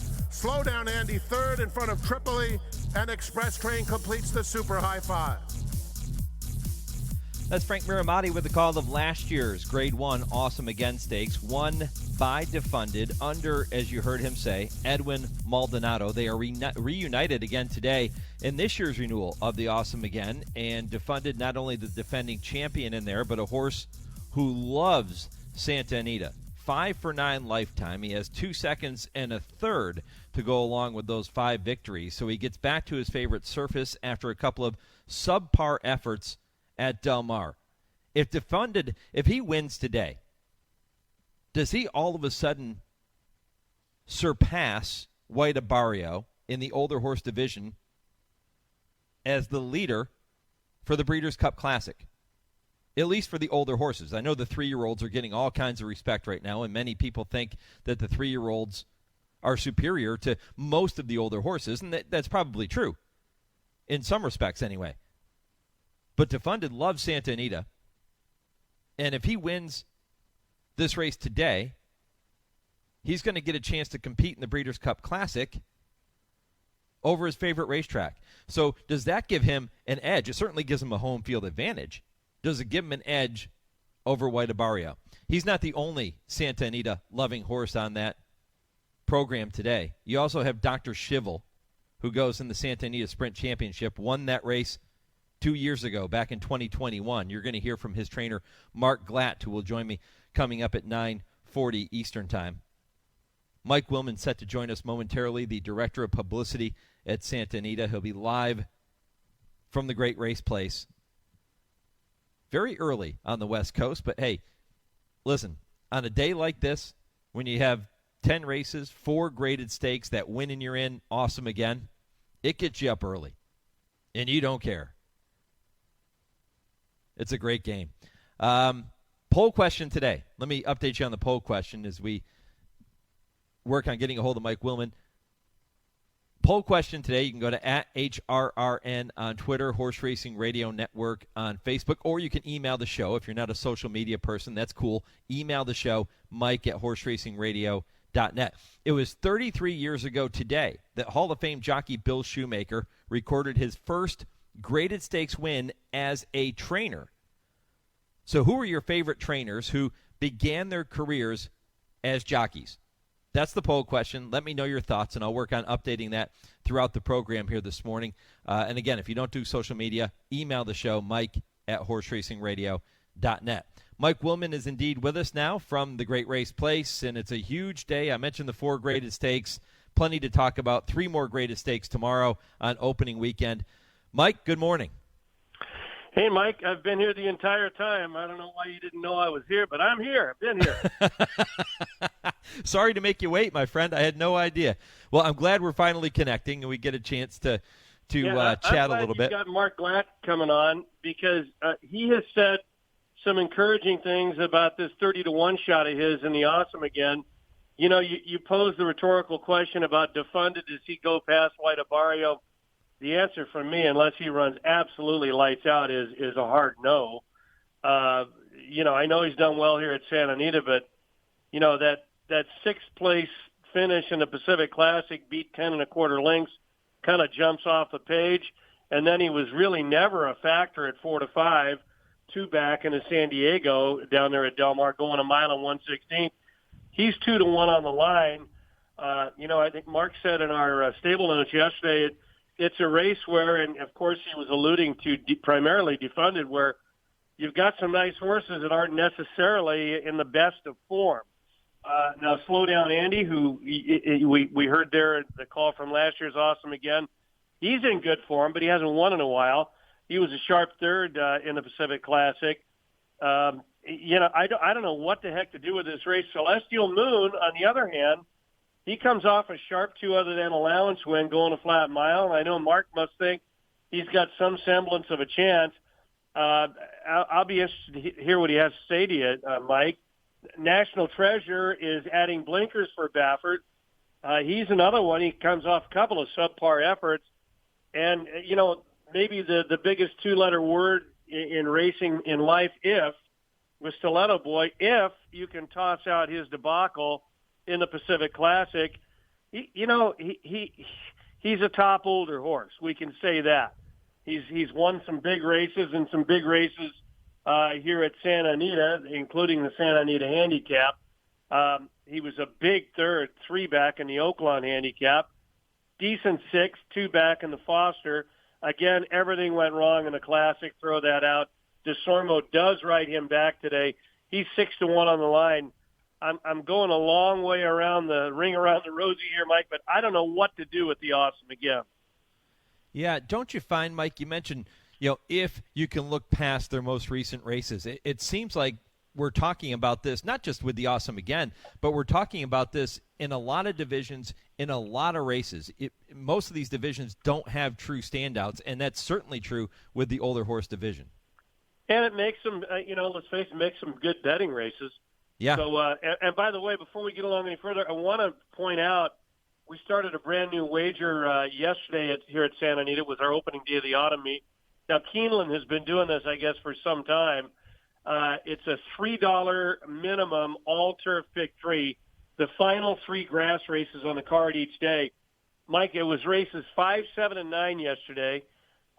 Here were the win payoffs, $2 win payoffs, $5.20, $11.20, $7.40, and it came back $495. Wow. The reason? It's a $3 minimum. you see. And, the guys that don't like it, they say, well, we can't cover as many horses as we would with a 20-cent wager or whatever. That's exactly the point. And I'm glad to see it looks like maybe now we're heading kind of in the other direction, pari-mutually speaking, where we're going to try and get the payoffs up. And to me, that was a heck of a mutual yesterday on that $3 all-turf pick 3, $4.95. Yeah, it's incredible. And you mentioned Keeneland doing that wager for a very long time, and they have been. Jim Goodman was on with me in the previous segment, and he was also talking about a new wager they'll be offering in partnership with Santa Anita next weekend, which is the Pick 6. It ties into their Fall Stars weekend and the Breeders' Cup Challenge races at Keeneland. There are 3 there and then 3 at Santa Anita, and you'll get a chance to kind of bounce back and forth and tie all those together in a Pick 6. Yeah, it's my understanding that's going to be the first half will be at Keeneland. Then we come out here. At first, I thought it was alternating races, but the way my understanding is, Mike, maybe I'm wrong, I think it's going to be the first 3 there and then the back half out here. Now, I also want to mention, because I know you got to have listeners that are saying, well, are they going to address the Pick 6? We had a big problem, Mike, I don't know if you're aware, after the races yesterday with the Pick 6 payout. And I don't know what the deal was. We went back to a conventional Pick 6 with a $1 minimum. We used to have a $2 back in the old days, but now it's a $1 and with a 70-30 split and a carryover component. But, if all 6 winners or if it's hit, there's a consolation payout to 5, which was the case yesterday. So the total pool was just under $191,000, which was double what it was a year ago with this 20-cent rainbow Pick 6 jackpot, which I'm glad to see is in the rearview mirror, I got to tell you. But we had 19 winning tickets yesterday, came back $5,348, and we've had 448 cons with 5 at 97.30. And what this does, in my opinion, Mike, and in talking to players, a lot of people with 5s, hey, they might have had it 3, 4, 5, 6 times. That pretty much covers the ticket they put in. They're ready to fire again today. So I'm glad to see us returning to this format. Talking with Mike Willman, the Director of Publicity at Santa Anita. I mentioned 10 races on the program today. The opening Saturday of the meet, which began yesterday, 4 graded stakes. The Awesome Again, a win and you're in for the Classic Division. Mike, the first of the 4 graded stakes is the Santa Anita Sprint Championship, and Dr. Schivel, who won the race 2 years ago in 2021, is back trying to win it again. He's 9-5 on the morning line. Is he definitely the horse to beat? I think he is, and it speaks pretty loudly that Juan Hernandez opts to stay with him because he's always got options, and whenever Mr. Baffert is involved, usually Juan is in the mix, and you look right alongside with Arabian Lion, who had been ridden in his last 3 by Johnny V. Most recently, really a good third in the Grade 1 Allen Jerkins back at Saratoga. Now, that was on an off track going 7/8. And I don't know if this was offered to Juan, but I imagine it was. Anyway, it's Edwin Maldonado, who we saw, center stage a week ago there at Parks. I thought, a tremendous ride on the lead aboard Ceiling Crusher and the Cotillion for Doug O'Neill. Anyway, Maldonado, in my opinion, Mike, whatever that's worth, I think he's the most underrated jock I've seen, probably ever seen. He gets it done, period. And Baffert goes to him here at 5-2. But that said, I think it's Dr. Schivel today, and he comes in fresh. Hasn't run since running a huge third in the Grade 1 Bing Crosby. He just missed to the Chosen Vron, who he's the goods. He's going to be one tough horse here in the Breeders' Cup Sprint for Eric Kruljack. But I do think Dr. Schivel is the one to beat there in the Sprint. Yeah, and again, these horses that are competing in these races today will run out of their own stalls primarily in the Breeders' Cup. They're going to have a home field advantage. We'll see how that plays out when we get to the Breeders' Cup 5 weeks from today. Disputes that. You know that, Mike. Oh, I don't know if it's that much of an advantage. Well, he disputes it because he's so dominant. Right, but anyway, right. I agree with you, Mike. I think it is an advantage. And listen, just talk to the East Coast guys. They have to ship all the way out there. It is an advantage. You want you want to run out of your own parking stall. Yep. Yeah, I agree. We talked about the Awesome Again a little bit. How about I want to make sure we touch on all four today, Mike. So how about the Eddie D Stakes, which is race number 9? It'll follow the Awesome Again. Always a fun race, 6.5 furlongs on the downhill turf course. Really, really good race. And I got to tell you, right in the middle of the draw the other day, I was in the process of putting together, a stake advance on this race. Phone rings, and it's Eddie Delahousse. Unbelievable. And he tells me that Ray Sabille's going into the Louisiana Sports Hall of Fame. Of course, they're the best of friends, lifetime. I said, Eddie, we got 11 in your race. He said, no kidding. He was genuinely really happy about it. This is really, really a good betting race. I think John White's got the right morning line favorite here in Brand for John Sadler. John could certainly have a big day. He's a 2-time stakes winner down the hill, and French bred. He got the right style, and Juan rides him back. Juan Hernandez hasn't run since it looks like a race that he needed. He'd been away a year in the Green Flash down there at Del Mar, and he closed good ground. He was only beaten 3 1/4 lengths. With that race under his belt, he's going to be tough, but, he's in post 2 at the rail to his inside. The Irish-bred Balmakov, he's a tough customer, and I think he's got a huge look here, cutting back in distance. This is a really good handicapping angle consistently over the years. Horses cutting back in distance, if there's enough speed in the race, they really seem to thrive coming 6.5 down the hill. But I really like this race today. Looking forward to it, and I think Bran is the one to beat. But well, you could go a lot of different directions, including a big long shot I'll throw out toward the outside for Jeff Mullins. Paxel Wallop. Now, he's a graded stakes winner over the course routing. This is a horse like Bran, who I don't think there's any question he needed his last race coming out of the Green Flash. And Jeff goes to his go-to guy, Hector Barrios, who pulled off a big upset yesterday with Kirsten Bosch in the Grade 3 Chillingworth on dirt. He's just a terrific rider, Mike. I don't know how much attention you've paid to this kid, Hector Barrios, but he plied his trade for quite a few years in South Florida, was like a 3 or 4-time champion rider in his native Chile. He's got ice water in his veins. Him and Jeff are a great combination. Like Jeff says, he doesn't speak English. I don't speak Spanish, but we understand each other. So here he is, 15-1. You'll get it in a big field here with the 10-horse Paxel Wallop. He's got a big shot to hit the board, in my opinion. Any big prices looming in the Grade 2 City of Hope Mile in the following race, race 10? It's, kind of a classic-looking type wide-open event. Yeah. I've always been a big fan of Hong Kong Harry's. He's a real little horse if you look at him, Mike. He might be 15 hands tall, and as Phil D'Amato told me, 900 pounds ringing wet. Maybe. I don't think he weighs that much. But he's got mucho corazon, big heart. He comes in fresh today, hasn't run since late May, where he was really a good third, although favored, beaten just about a length and a half in the Grade 1 Shoemaker Mile. He's 3 for 5 over the grass here at Santa Anita. He is going to be very tough with Juan Hernandez, but I actually went to John Sadler in my advance with a French bred by the name of Twist. He had major trouble last time out. Hector Barrios takes over here. Hector won on him 2 back.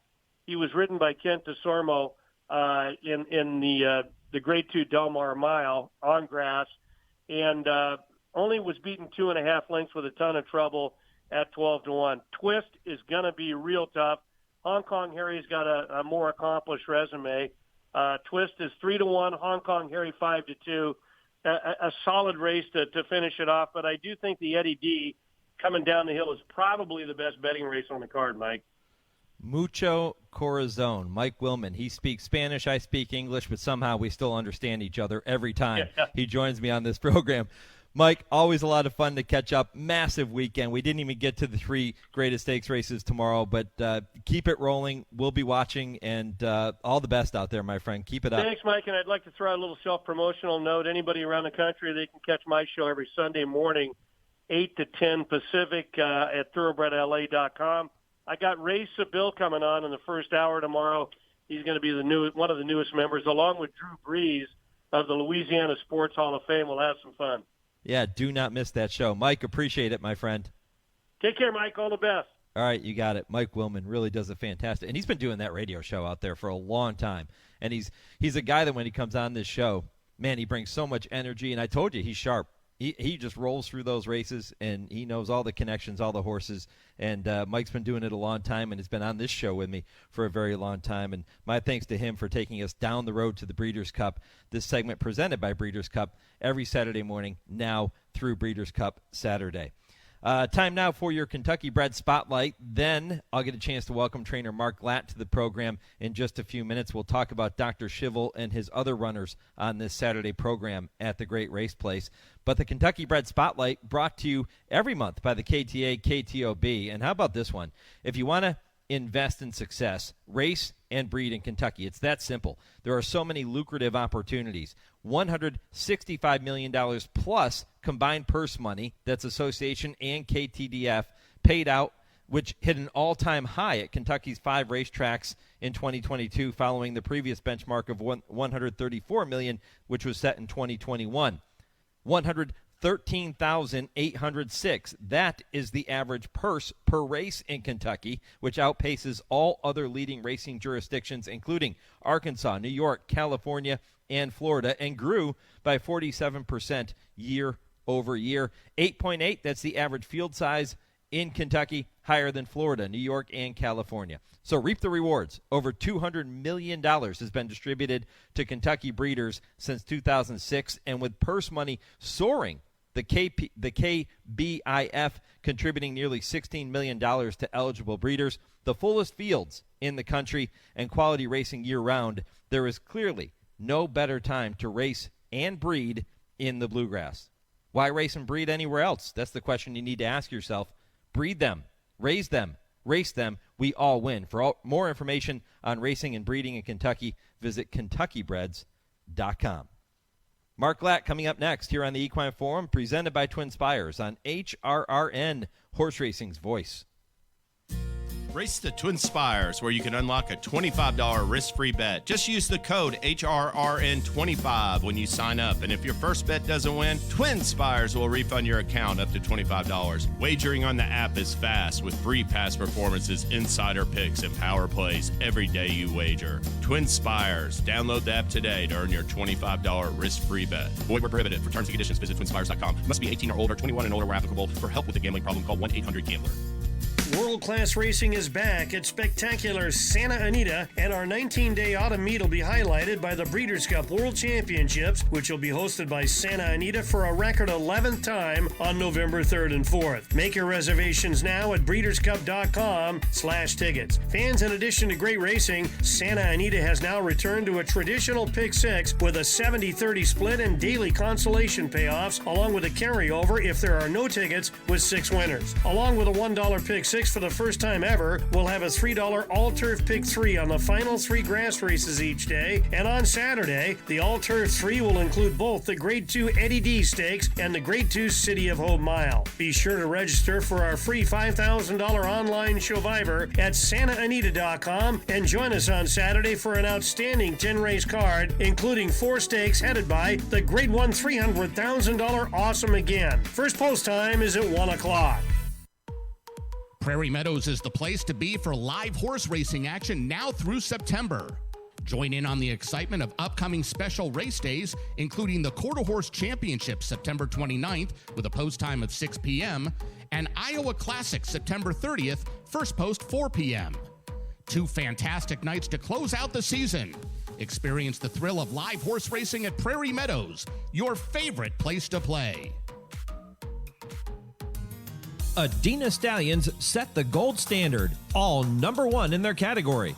Point of entry, the #1 stallion by black type and greatest stakes winners standing in Canada. Oh, the classy point of entry would not be denied. Shaman Ghost, the #1 second crop sire standing in Canada. It's Sherman Ghost, an overwhelming force in the last 16th of a mile. Signature Red, the #1 stallion by percentage of black type winners standing in Canada. Signature Red won his second Highlander in a row. And Silent Name, the #1 stallion by percentage of black type performers standing in Canada. A list that includes Grade 1 winner Silent Poet. Silent Poet in front.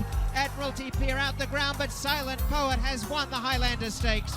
And don't forget Adina's new sire, American Guru. His first crop are now yearlings of 2023. American Guru, the son of Unbridled Song, whose family have already set their gold standards around the world. You're listening to the Equine Forum on HRRN, presented by TwinSpires. As they come toward the quarter pole, CZ Rocket starts to find his best stride. He'll have to weave through traffic. He's on the outside of Colt Fiction. Dr. Shivel putting in a stellar performance, opens up a commanding lead. CZ Rocket is 5 lengths behind, trying to get into second. Flagstaff holds that spot currently. What an effort out of Dr. Shivel as the 3-year-old schools his elders in the Santa Anita Sprint Championship. Flagstaff gamely fends off CZ Rocket for second, then Colt Fiction. Welcome back to the Equine Forum, presented by TwinSpires. Mike Penna, Baron of the Backstretch, going to welcome trainer Mark Glatt to the program momentarily. He is the trainer of Dr. Shivel. That was Frank Miramati you just heard with the call of the 2021 Santa Anita Sprint Championship. Dr. Shivel back in action, trying to defend, well, not defend his title because he didn't run in it last year, but try to win it again for the second time in 3 years, and we'll see if he can pull it off. We'll get the scoop from Mark Glatt coming up shortly. Celestial Moon also going in the Awesome Again Stakes. You heard Mike Willman refer to him. He is also trained by Mark Glatt. And then in the Eddie D Stakes, Mark will send out Irish Bred I'm a Gambler. So we'll get a chance to talk to him about all those 3 horses coming up in just a few moments. Poll question today, more answers continuing to come in honor of Bill Shoemaker, this being the 33-year anniversary of Bill, the great Hall of Fame jockey, winning his first greatest stakes as a trainer. I decided to ask you, and so many of you taking time to weigh in, I appreciate it. I decided to ask you to let me know some of your favorite trainers who began their careers as jockeys, and you can do it on Twitter at HRRN, Facebook, Horse Racing Radio Network, or you can email the show, mike@horseracingradio.net. Larry in Louisville chimes in and says Wayne Catalano. That's a good one, LT. Getting them in on social media now. Alan Sherman giving some love to his dad, Art Sherman. Absolutely. Art, the exercise rider for Swaps, as a matter of fact.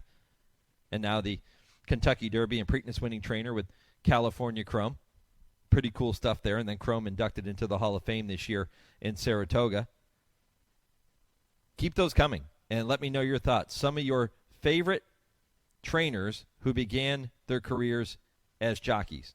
Plenty to choose from there. And I love the Steve Asmussen answer too, because you see Steve, bigger guy, right? You don't expect that Steve Asmussen ever rode races, but he did. And now to see him as the all-time wins leader in North American racing history is pretty cool, too.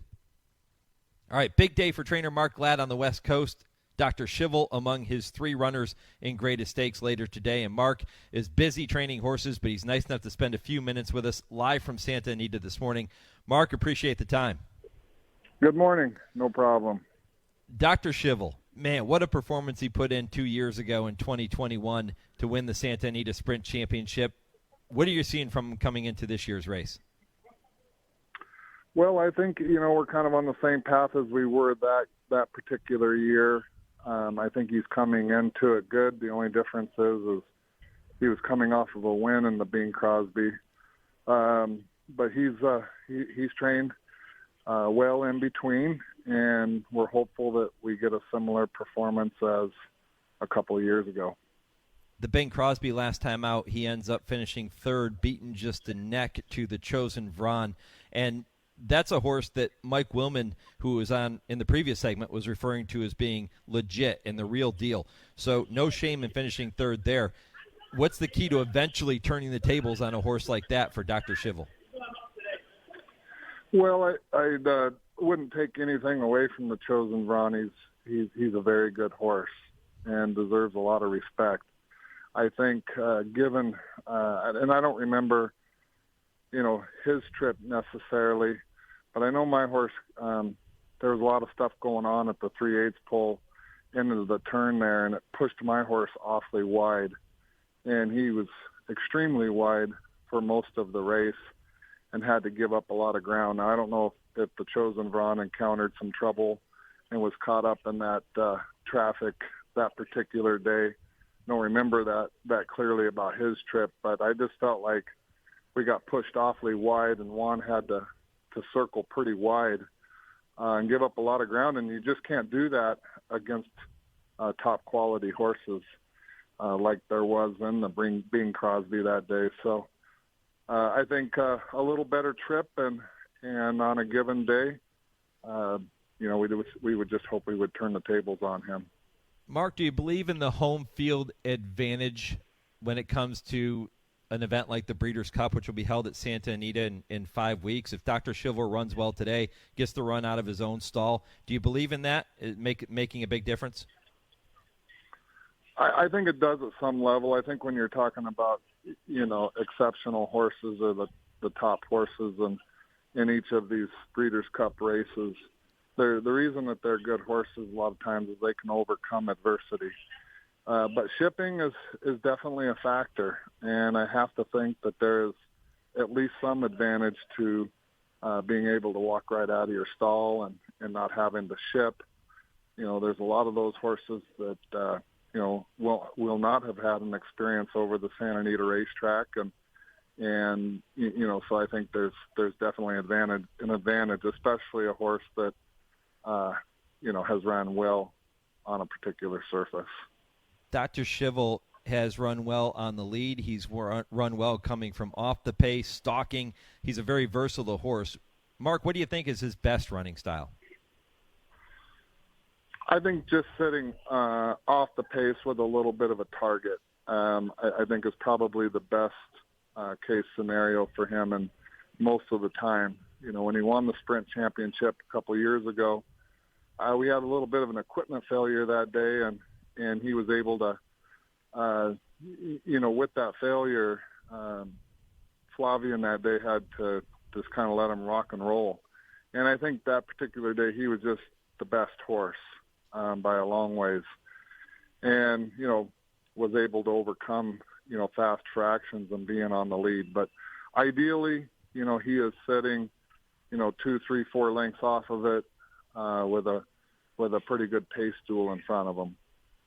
Dr. Schivel is the morning line favorite in that race. Not the case for Celestial Moon in the Awesome Again Stakes, who you'll send out there 30-1 on the morning line, making his stakes debut in this Grade 1 win, and you're in. What are you seeing from Celestial Moon that gives you the confidence he can compete at this level? Well, we're taking a shot. I think that we've been extremely happy since Edge Racing purchased the horse, and he's come to my barn. He came into Del Mar, trained very well. He's a very straightforward horse.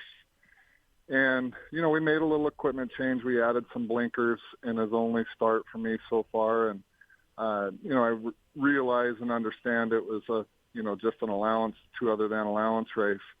But we thought he ran awfully well. And there really isn't a next step for the horse here with regards to an allowance race. And we just felt like some of the horses, some of the top quality horses in today's race, it's fair to say they're a little bit off form. And I think when you get close or think you're close with a horse, sometimes you just got to take a shot. And really that's what we're doing today. But I would expect he'll outrun those 30-1 odds, whatever he turns out to be on the board. I think he's a trying horse, and like I said, we're just hopeful that he's improved, and maybe the blinkers made a bit of a difference on him. We're sure going to find out today. You come back in the next race, the Eddie D Stakes, with I'm a Gambler, 6-1 on the morning line. Should get plenty of respect in here. Comes out of that sixth-place effort, only beaten 2.5 lengths in the Grade 2 Del Mar Mile. Tell me about I'm a Gambler. Yeah, excited to see him. It's his third race off the bench, which is oftentimes their best. We were really happy with his comeback race in the Wicker. Thought he ran really well. Thought he needed a race a little bit, and I think he probably bounced just a hair back in the Del Mar Mile off of a strong effort. And he's had plenty of time between races, and I think shortening up to the 6.5 distance today, along with the layout of the hillside course, could be right up his alley. So we're pretty confident going in, and he's a very good horse. Just need a little luck, racing luck, and I think he'll do well today. Mark, I know you're working, so I'll let you go. Get back to training the next future champions, and really appreciate all the time you're able to give me here this morning. Good luck this afternoon. Appreciate it. Thank you. All right, trainer Mark Glatt here on the Horse Racing Radio Network. When I come back, I will tell you about a couple of historical dates in racing history as they apply to this weekend, and I'll look ahead to hour number 3. This is the Equine Forum on the Horse Racing Radio Network. Woodford Feed, where tradition merges with technology. Family owned since 1940 and providing exceptional customer service, Woodford Feed specializes in the highest quality feed, using only the finest ingredients to ensure optimal nutrition for your horses. In addition, Woodford Feed can help with all your farm needs, including field seed, fertilizer, and weed control. So whether your horse is sprinting around the racetrack or has a foal by her side, count on Woodford Feed to provide the quality nutrition necessary to perform at the highest level. Woodford Feed for Sales, Kentucky. Did you receive a call or message that mentioned Social Security and demanded immediate action? Did the caller know your Social Security number or other personal information and tell you that your Social Security number had been used in connection with a crime? Did you feel worried that your Social Security number might be suspended, your bank account might be frozen or seized, or you could be arrested? That is not the Social Security Administration. Social Security will not threaten you, demand your personal information, or instant payment. Email or text you pictures or documents, or use a real government official's name to gain your trust. Social Security does not accept payments by gift card, prepaid debit card, internet currency, or by mailing cash. Criminals use these forms of payment because they are hard to trace. Do not be fooled. Hang up. Ignore them. Report this criminal activity to the Social Security Administration Office of the Inspector General at oig.ssa.gov. Produced at U.S. taxpayer expense. I'm William Shatner. I've been around a long time, but I'm truly humbled when I see the real battles our brave, paralyzed veterans have faced defending our freedom. And when they come home. I had just come home from serving over in Germany. Next thing I know, it was 3 weeks later. I was paralyzed. While parachuting with Mapleton, my parachute didn't open. I broke my neck. It left me paralyzed for the rest of my life.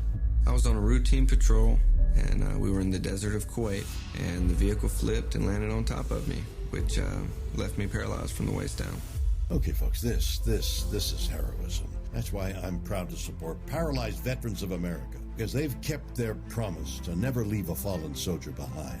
A roof over their heads, accessible homes, cars, jobs, benefits. PVA has brought me back to life. Show them their sacrifice hasn't been in vain. Go to PVA.org to learn how you can make a difference. Want to get the latest HRRN content directly on your computer or mobile device? Then subscribe to our podcast using the Podbean app or Apple Podcasts. Just go to hrrn.podbean.com on your computer and click follow, or download the Podbean app and search HRRN. You can also find us on Apple Podcasts and listen to our latest episodes anytime. Don't miss a thing. Subscribe to our podcasts today. You're listening to the Equine Forum on HRRN, presented by TwinSpires. Busy first couple hours, and it doesn't stop because hour 3 comes your way shortly. I'll tell you more about that in just a moment, but I want to take a look at a couple historical dates in racing history as they apply to this weekend, and in particular, this day, September 30th. It was on this day in 1981 that jockey Lafitte Pincay Jr. had his 5,000th career win, and he did it aboard Wander in the 7th race at Santa Anita Park. I told you about Bill Shoemaker, and this being the anniversary of his first graded stakes win as a trainer. That was when Baldomero won the Grade 3 Golden Harvest Handicap at Louisiana Downs. September 30th, 1995, jockey Craig Perrette, at 44 years old, won his 4,000th career race. That was at Turfway Park, riding Heloise to victory in the 8th race. And those are dates in racing history as they apply to this particular Saturday morning. If you missed any portion of the first couple of hours of the program, well, you missed an awful lot. Head back to our website, horseracingradio.net, to check out the podcast and to listen to my conversation with Mike Willman and with Mark Glatt. Those just came your way in the previous 2 segments. Had a chance to catch up with trainer Jason Cook talking about 3 technique in the ACAC in hour number 1, and then you heard from Jim Goodman, the Director of Wagering Development, and my Unsung Hero segment this week with Angel Romo Sotelo, the assistant trainer to Catherine Day Phillips at Woodbine. Again, all that available for you via podcast on our website and every podcast platform. 2 hours down, 1 to go on today's Equine Forum. When I come back, hour 3 begins with this week's TwinSpires Triple Play. James Scully will join me to share his thoughts on a few races you'll want to keep an eye on later today. 10:20, Kurt Becker takes you on his Stroll Through Racing History. And at 10:30, I welcome turf writer Tim Wilkin and special guest fill-in Jake Romans on this week's edition of I Ask, They Answer. If your local station is leaving us at this time, keep listening to the 3rd hour of the program on Sirius 216 XM 204 and streaming worldwide at horseracingradio.net. Hour 3 of the Equine Forum is next, right after 10 seconds for station identification. This is the Horse Racing Radio Network.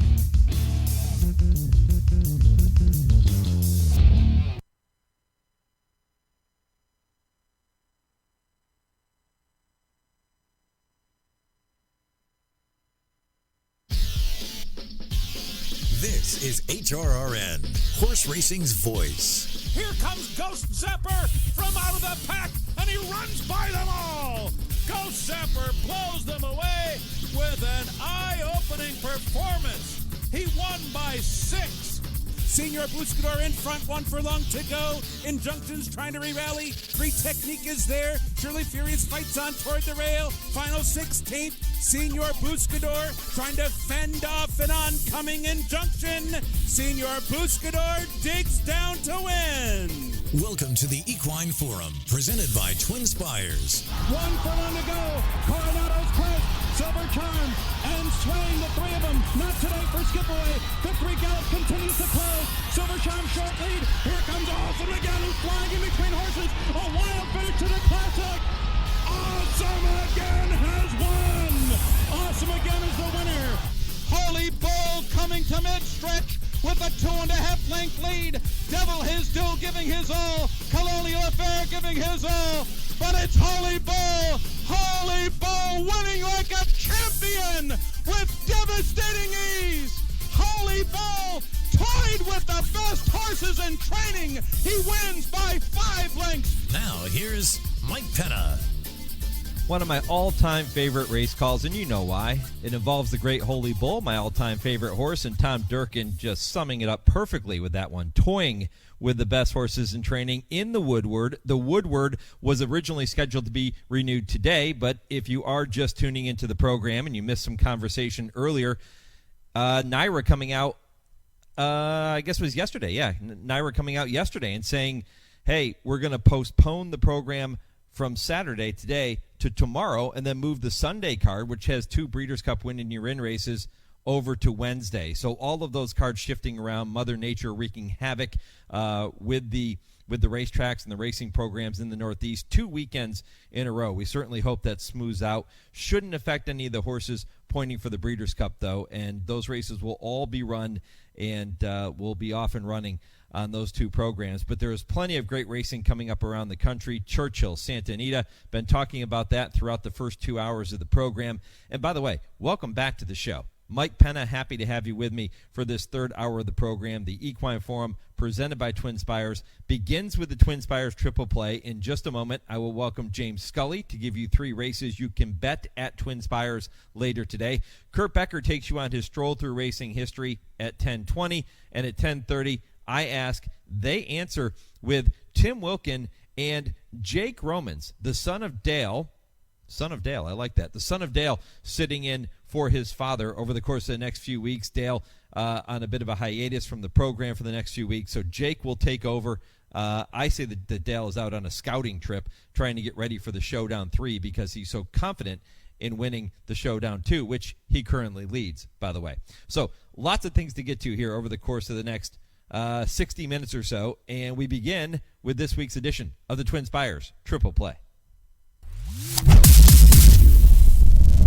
All right, and to do the honors is my good friend James Scully. You catch him every Thursday on the Brisnet.com call-in show along with Bobby Newman here on the network. James, good morning. Good morning, Mike. Pleased to be here. Yeah, Breeders' Cup preview, first of 2 big Breeders' Cup preview weekends. You referenced, I was glad Naira made that announcement early Friday morning. Didn't fool around. They knew they were going to get all the rain last night on Friday night, and this gives them a chance to potentially at least run the Joe Hirsch Turf Classic on the turf on Sunday. And then you referenced that Miss Grillo and the Pilgrim, those races need to stay on the turf for the Breeders' Cup Juvenile Turf and Juvenile Turf Fillies implications. So it's a good move by Naira.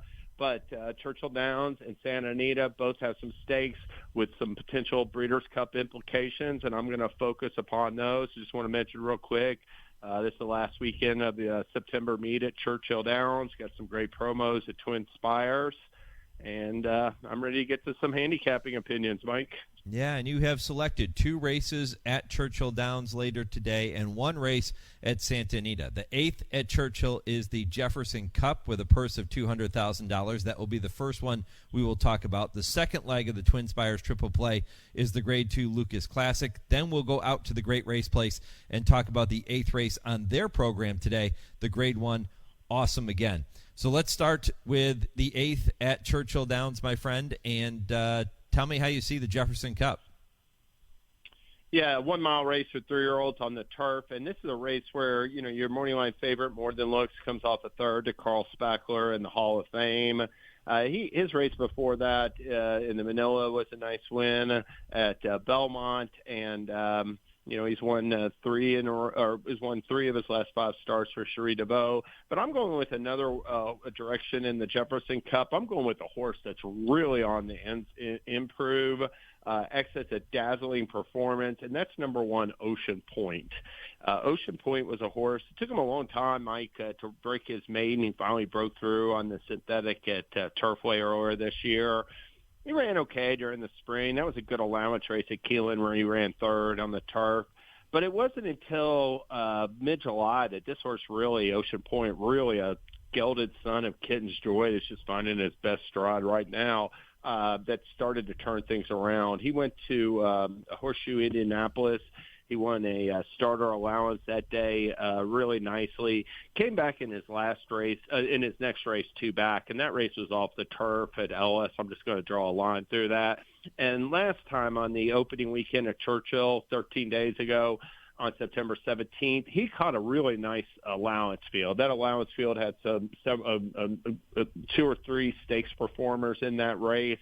It was a pretty salty group. He was double-digit odds on the morning line, Ocean Point. And the move he makes at nearing the conclusion of the far turn into the stretch was simply eye-opening. I mean, it was of stakes quality, I believe. I think it's a sign of bigger and better things to come. He blew the doors off that field, Mike. He won by 7 lengths, and it even says in the PP's geared down. It could have been 10. He got a career best Brisnet speed. He got a 96. His last 2 turf races, he's earned 96 and 102 late pace numbers. He's finishing with a gusto in both of those races. This is a horse that, like I was saying, to me, he's run 13 times. The first 10 races aren't indicative of where he is today. The last two turf races are 100% indicative, and he is improving and moving forward. It is a 13-day turnaround, but I think the fact that he's sharp and fit and in great form bodes extremely well for him. And I love the fact that Richard Estevanco and Joseph Trains and Joseph Ramos rods, that's only going to help my price at post time. Number 1, Ocean Point, 6-1 on the morning line in today's 8th race. You know, it's interesting, James, as you were walking through Ocean Point's resume and you were talking about his improvement over the past 3 starts. I'm looking at the PPs. I'm trying to, in my mind, put my finger on what the reason was behind that rapid improvement over the past couple of starts, because there really wasn't a major equipment change. And you mentioned he's a gelding. Well, that didn't, occur over the past couple of starts either. So I'm looking at it going, what changed? And I think the addition of Joseph Ramos maybe is the only thing I can point to. Yeah, exactly. I was about to say that. And I will say this. Those after he ran in the Rusher Way in March, those 3 turf races, Rock and Frolic, who beat him when he was third at Keeneland, that was a juvenile turf stakes winner. He had run in the Breeders' Cup Juvenile Turf, a good field. More Than Looks, like I said, came off that Ellis Park win and won an allowance. And the other race was the Caesars with Gigante, who won the Secretariat this year, and Wadsworth, who won like a grade 1 in New York. So those are not the grade 1, a grade 2 in Kentucky. That's a really nice field, I thought, in that Caesar. So he has definitely improved even since then, but he was showing signs that he was starting to progress, and he's really carried it forward. 9 horses will line up in the 10th race at Churchill today. The Grade 2 Lucas Classic carries a purse of $500,000, mile and an eighth on the main track. Rattle and Roll expected to attract a lot of attention from bettors. Are you playing against them? I am playing against them, and I know that last race in the Jockey Club Gold Cup, a mile and a quarter, but that was a really moderate pace. You got to the top of the stretch, and Bright Fury and Proxy pretty much, were 1-2, and they looked like they were going to settle it. But Rattle and Roll had every opportunity to run third that day and just was completely flat. And it's a situation with him where he really turned in just, at least he ran 5 times, Mike, in a 3-day period, 95-day period from late March to July 1st. And the last 4 efforts, the Ben Ali, the Pimlico Special, he came back off of a 15-day layoff after the Pimlico Special and won the Blame Stakes, and then just got beat late. The Wire Save, West Willpower, I thought of the Stephen Foster. All those efforts were real strong. I just worry if that was like his peak form of the season based on that last race. Sometimes it's hard for these horses to string it together, and just one race like that Jockey Club Gold Cup where he really just didn't have any excuse is the reason. This race has number 8 5-star General in there, has some speed, but he's really not that quick. You can just look. He's not going to be, I think, rolling that fast, and I think the pace could be contested a little bit, but it'll be moderate. There's no speed inside. Number 5 Trademark. Number 5 Trademark, Mike, came back last year from a freshening. He won an allowance at Keeneland on the main track at a mile and an eighth, got a triple-digit speed rating. He ran in the Commonwealth Turf Stakes, which was off the turf all meet, so it was never carded for turf, and he won that race at Churchill by 4 lengths. In fact, he's 3 for 4 at Churchill. It's by far his best racetrack. He came back off of those 2 efforts this year and just was completely off form in the Challenger, in the Ben Ali, and in a turf allowance. But ever since then, he has completely turned things around on a dime. That third in the Salvatore Mile was a really good effort. Pentilante is unbeaten, 4 for 4 this year. Nimitz Class came right back and beat Gunite in the Parks Dirt Mile last Saturday. And Trademark ran third there. He came back. He won a stake at Horseshoe Indianapolis. And last time in the Island, that effort, that runner-up effort, is better than it looks on paper because Zozos was odds-on in there. Trademark went out and dueled on the front end with Zozos the whole way, and at the top of the stretch, he put him away, and then he gets nailed late. He's not going to be dealing with any quality front-running speed of like Zozos in the Lucas Classic. I think he's going to get to the front from post 5. I think, he's going to set a moderate pace, and I think he'll save enough for the finish. I'm picking Trademark 12-1 in today's Lucas Classic. pace makes the race for James Scully in the Lucas Classic, 12-1 on trademark number 5 in that race as his top pick. Let's go out to Santa Anita. I've left us with about 2.5 minutes to talk about the Grade 1 Awesome Again, race number 8. Who'd you like in that one, James? I'm taking National Treasure. I thought he was coming into top form when he ran in the Preakness. The Belmont Stakes, 1.5 miles, I thought that distance got the best of him. He didn't make the lead last time. There was a ton of speed in that or 2 horses doing on the lead. He didn't break sharply. I'm throwing it out on the money track. Coming back to California, getting blinkers. And the real thing is Juan Hernandez is off Defunded. I don't think Defunded is the same horse anymore. Hernandez has won 13 of his last 33 starts. He's Bafford's go-to guy. National Treasure adds blinkers. He's going to show speed. I think the 3-year-olds are going to dominate this year's Breeders' Cup Classic. We'll get a taste for it in the Awesome Again with National Treasure. I like him on the front end Saturday with Juan Hernandez in the Awesome Again Stakes. Yeah, great pick, 4-1 National Treasure. So trying to beat Defunded and everybody else in that race. We'll see if the Preakness winner can pull it off. And James, that's one thing, everybody raving about the strength of the 3-year-old crop right now, at least compared to the older horses. I don't know if it's more the strength of the 3-year-olds or that the older horses aren't up to par. There's no flight line this year. So I don't know which way to look at it, but either way, the 3-year-old's getting a lot of attention. Yeah, I think it's a little bit of both. I mean, I definitely think as far as the older horses, the best older horses don't want to go 1.25 miles isn't their best distance, like White Barrio and maybe, at least White Barrio.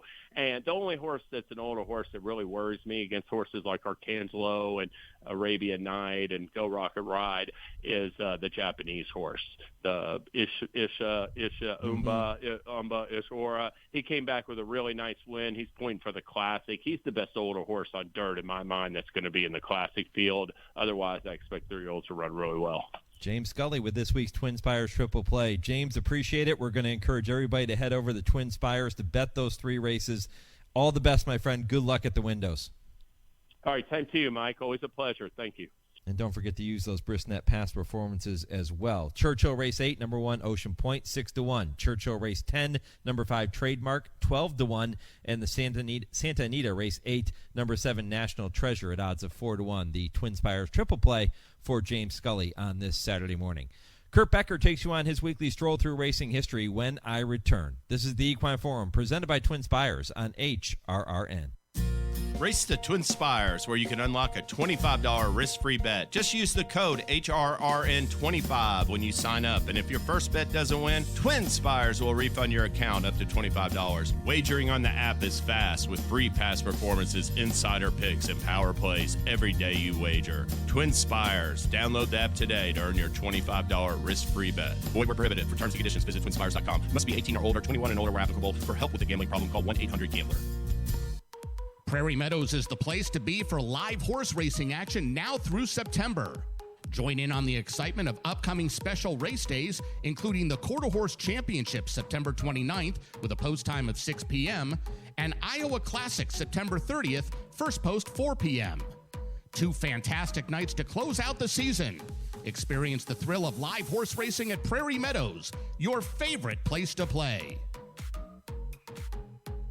Achieve Equine, makers of Flair Equine Nasal Strips, brings you innovative, evidence-based products for the health and well-being of your equine athletes, like the new Impact Protection Half Pad from Europe, VIP Equestrian, that provides a superior layer of cushioning for the horse's back.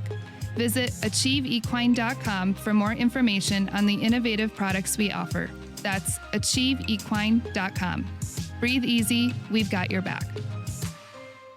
Join us at Hollywood Casino at Charlestown Races on Saturday, October 14th for the 37th Annual West Virginia Breeders' Classics. It's the premier night of racing for West Virginia breds on the Charlestown calendar, headlined by the $300,000 Sam Huff West Virginia Breeders' Classic, where Muad'Dib will look to become the first horse to win 3 consecutive runnings of the night's main event. The card features 10 stakes races worth a total of $1 million in purses. First post time is scheduled for 7 p.m. Eastern.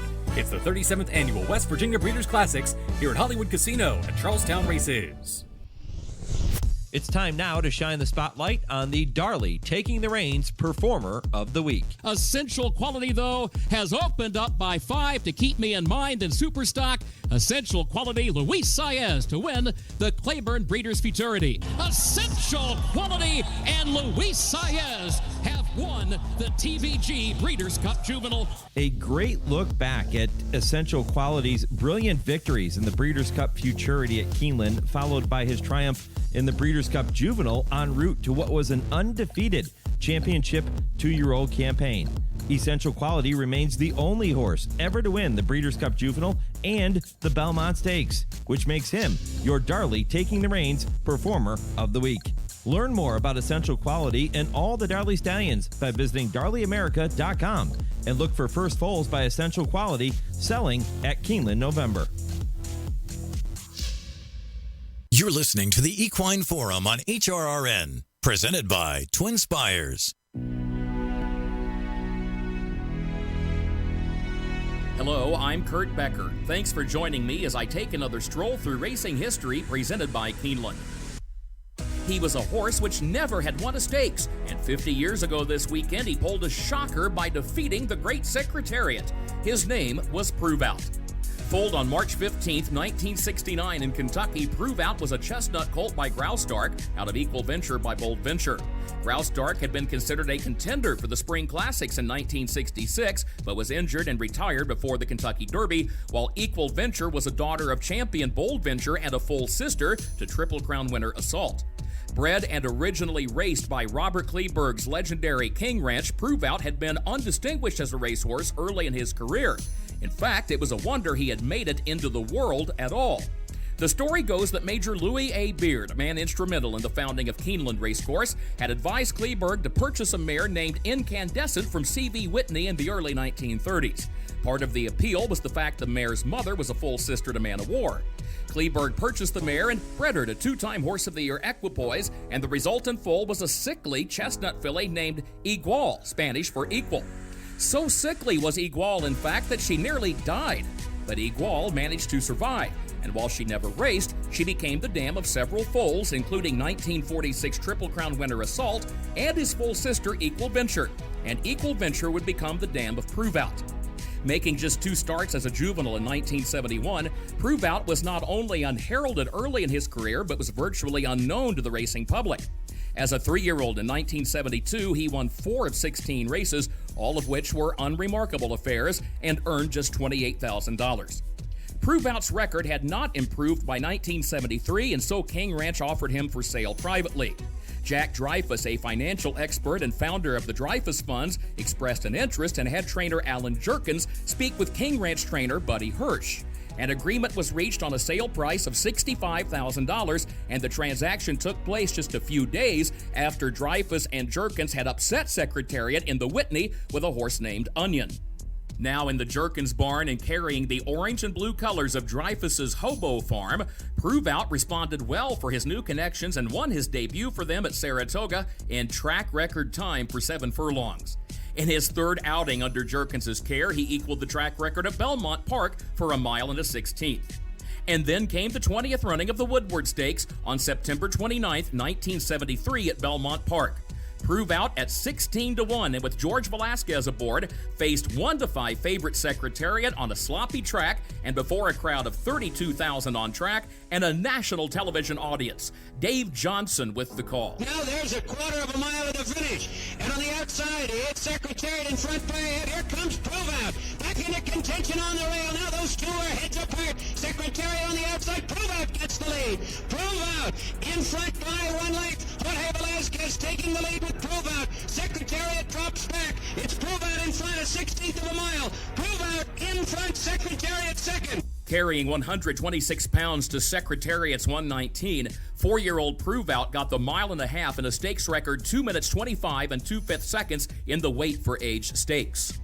4 weeks later, Prove Out returned to the races at Aqueduct in the 2-mile Jockey Club Gold Cup. Secretariat was racing in Canada that weekend, but stablemate Riva Ridge went to the post as the odds-on favorite in New York for what was to be his final race. And once again, Prove Out spoiled the party. Dave Johnson calls him home. It's Prove Out drawing away, now leading by 3.5 lengths. Loud is second. The others are far back and won't make it. As they come to the 16th pole, Prove Out, Jorge Velasquez aboard, and Prove Out's going easily as they come to the wire. Prove Out in front. Prove Out won by nearly 5 lengths that day before a crowd of 36,000, while Riva Ridge faded to last.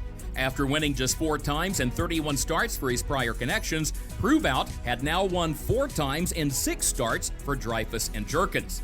It was said that Prove Out was more proof of the Jerkins magic, as Jerkins had now defeated superstar Secretariat twice, both times with horses which had never won a stakes in their careers.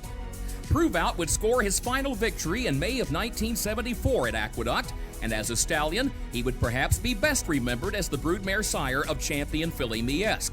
Prove Out died in 1990 at the age of 21. We remember Prove Out, conqueror of Horse of the Year Secretariat some 50 years ago this weekend in the Woodward. Please join me again next week when I take another stroll through racing history presented by Keeneland. For HRRN, I'm Kurt Becker.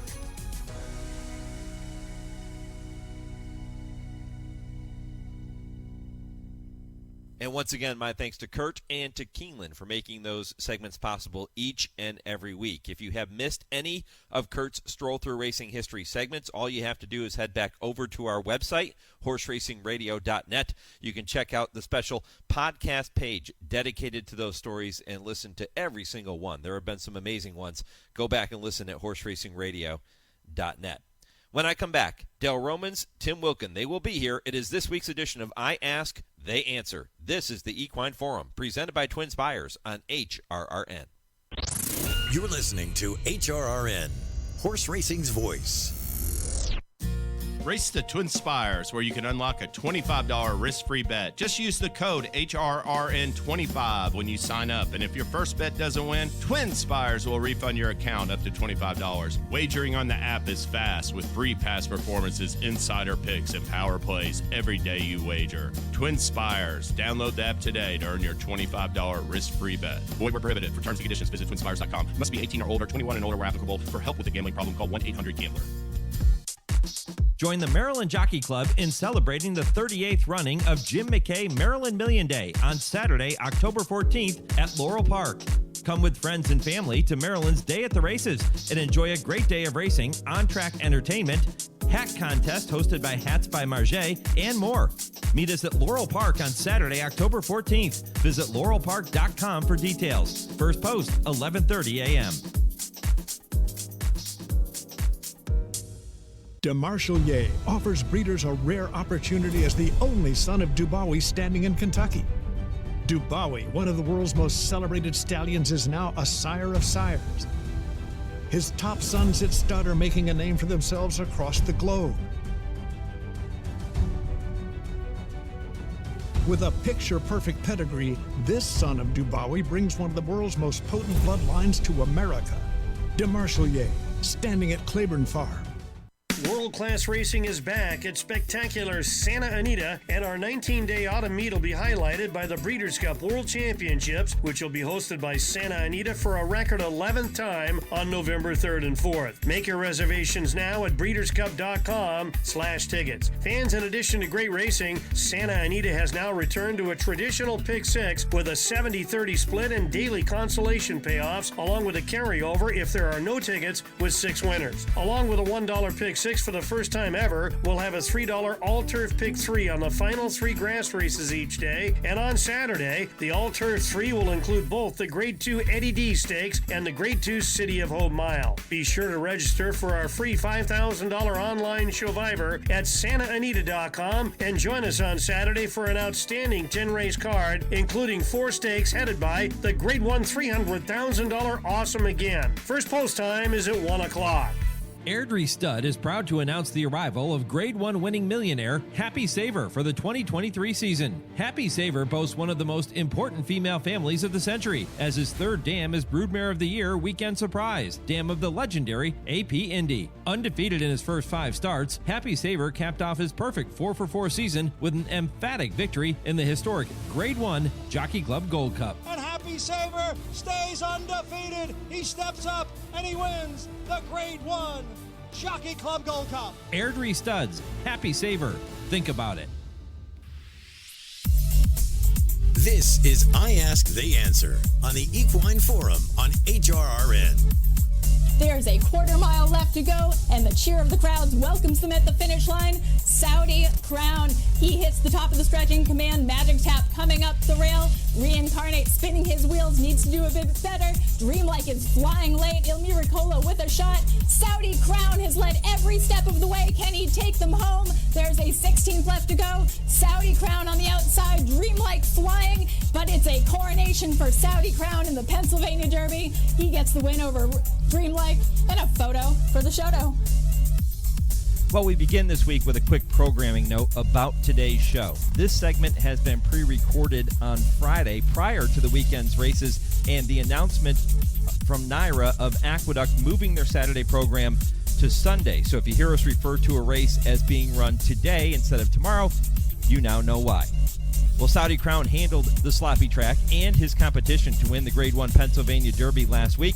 Jessica Paquette had the call.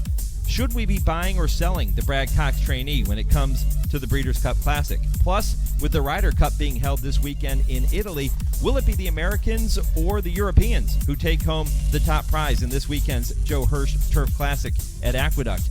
And which jockeys turned trainers make their way onto our top 5 list? Those topics and much, much more are straight ahead on this week's edition of I Ask, They Answer with turf writer Tim Wilkin and jockey agent Jake Romans. What? Yeah, I'll explain in 30 seconds right after this word from the University of Louisville Equine Industry Program in the College of Business. Learn the business of horses in the world's only accredited equine business program, the University of Louisville Equine Business Program. The University of Louisville has a legacy of excellence educating and developing industry leaders for over 35 years. Classes are taught by industry experts in state-of-the-art facilities located in the heartland of America's equine industry. The University of Louisville Equine Business Program. When it comes to horses, we mean business. For more information, visit business.louisville.edu/equine. Well, you heard me right. You're used to hearing the name Dale Romans as I open the program every single week. We've done it like that for 2 years. But today, Dale is, put it this way, Dale is so confident in the fact that he's going to win the Showdown 2, which, by the way, he continues to lead over our 2 competitors, including Tim Wilkin. He's so confident he's going to win that he has already gone out on a recruiting trip and a scouting trip to look for his team for the Showdown 3. So Dale is going to be absent for the next few weeks here. Filling in his place is a very capable fill-in. That is his son, Jake Romans, jockey agent extraordinaire to the stars, and he's with us now to fill in for his dad over the next few weeks. Jake, really appreciate you sitting in, buddy. Yeah, Mike, thanks for having me. Tim Wilkin is here. Timmy, great to have you back on board as always. It's always a pleasure, and I'm very happy to see Jake on board with us for a few weeks. I've talked with Jake many times up at Saratoga, and he always has something good to say. Yeah, we're looking forward to this. And Jake, fill people in. The jockeys you're representing right now, who are they? I have Martin Garcia and a new guy, Martin Schwann, Peruvian guy. He's been here about 4 months. You know, you've done a lot of things in this game already. You're a young man still, but you've done a lot of things. Talk a little bit about those 2 jockeys and what goes into your role in working with them. Well, basically, any horse they ride, any horse they get on, I coordinate everything that goes into that. I talk to the trainers. I set up workers for them. And basically it just boils down to me trying to get them on the best horse they possibly can. Well, and he's getting a leg up on the show here this morning and really looking forward to the next few weeks with Jake Roman sitting in for his dad. All right, pal, let's start this way. We're going to start with, as you know, you've listened to the show enough. You've heard your dad do it many, many times over the past couple of years. We're going to start with the first topic, and we're going to do a buy or sell segment to open the show here this morning. So, gentlemen, I will pose you with 3 topics here. You tell me if you are buying or selling the subject of this question. So, number 1, Saudi Crown splashed his way to his first graded stakes victory in the Grade 1 Pennsylvania Derby last weekend. He has now moved all the way up to number 8 in the Breeders' Cup Classic rankings, ahead of Kentucky Derby winner Mage. So, gentlemen, are you buying or selling Saudi Crown, and should we be bullish on the Derby winner at this point? Timmy, why don't you take it first? Selling. Listen, I think Saudi Crown is a very talented individual. No, he's two noses away from being undefeated in 5 starts. That being said, Brad Cox, who knows his horses better than anybody, he has not been committed to what he's going to do next. He wants to see what the fields look like for the Classic and the mile, pace scenario, that kind of thing. And, because of this ownership group, their Saudi ownership group they're new into the game. They're targeting already the Saudi Cup next year. So I think Saudi Crown has a very high ceiling, but I'm just not sure if we're going to see him in the Breeders' Cup Classic this year. You still bullish on the Derby winner? Which Derby winner? Mage. A little bullish. Maybe a cow. Jake, what do you think? I'm buying anything Brad Cox, first of all. And that doesn't have anything to do with me trying to get my jockeys in his barn. But, no, I mean, he's obviously a really nice horse. He ran a huge race last time in the Pennsylvania Derby.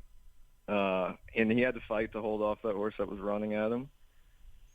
I don't know if he's like top first or second choices in the Classic this year, but I'm definitely buying him. He's right there, like 4 or 5. And the 3-year-olds look tough. What do you do with Derby winner Mage? You still bullish on him? Yeah, I'm bullish on him. Not a big fan of Mage. All right, so Mage, Saudi Crown, we'll see. The guys are taking opposite approaches, opposite stances on the Pennsylvania Derby winner. Let's move on to the second horse, and that is Cody's Wish, who is going to be a heavy favorite as he moves back to 1 turn in today's Grade 2 Vosburg. Guys, despite his loss last time out in the Whitney, should we still be buying Cody's Wish as the horse to beat in the Breeders' Cup Dirt Mile division? Jake, what do you think? Yeah, I'm buying that. If you throw that race out in the Whitney, he's 1-9 in the Breeders' Cup Mile, and it's an easy race to throw out 2 turns. That's obviously not what he wants to do. I expect him to run a big race in the Vosburg and go on to be a big favorite and most likely win the mile. I'm buying here too. I mean, Cody's Wish, they tried to do something with him that he didn't want to do in the Whitney. And, they tried, it didn't work, and you move on. And now he's back to doing what he does best. And this horse, I think he's 1-5 on the morning line in the Vosburg. I think he toys with this field, and I think he goes on to Santa Anita and caps a storybook career with another win here in front of Cody Dorman, who's named for the horse is named for. I mean, it's a story that's tugged at everyone's heartstrings since it started, and I just don't see anyone else at a mile that can beat this horse as long as he stays the way he is. And I think he's poised to finish his career in a big way. Yeah, I have to agree with you guys. I think you draw a line through the Whitney, and Cody's Wish turning back to 1 turn seems like he could be almost unbeatable at this point. We'll see what happens in that Vosburg later today, but he will be a heavy favorite. All right, number 3, the final buy or sell topic for this Saturday morning. Defunded returns to his favorite track as the defending champion in today's Grade 1 Awesome Again at Santa Anita. The son of Dialed In is 5 for 9 lifetime at the Great Race Place, which, of course, is the site of this year's Breeders' Cup. So with that in mind, are you buying or selling Defunded, Tim Wilkin? Come on, man. Of course I'm buying him. He's on my team. I knew the answer. He's on my team. I mean, I need to get some points. I'm just hoping that, the same thing happened to him last year. He went to Del Mar and couldn't get out of his own way and had 2 bad efforts. Then he went back to Santa Anita and won. He had two crappers in at Del Mar this summer, and I hope I believe that Baffert has him ready to run in this spot, because if not, my ship is going to be sinking very slowly in the ocean. Jake, what do you think? I'm on the fence here, but I think I'm going to sell. I mean, it could be a similar situation as last year. Very possible. But I think I prefer National Treasure. And I don't know. I mean, I can't get behind him after those last 2 races. Getting back to his favorite track.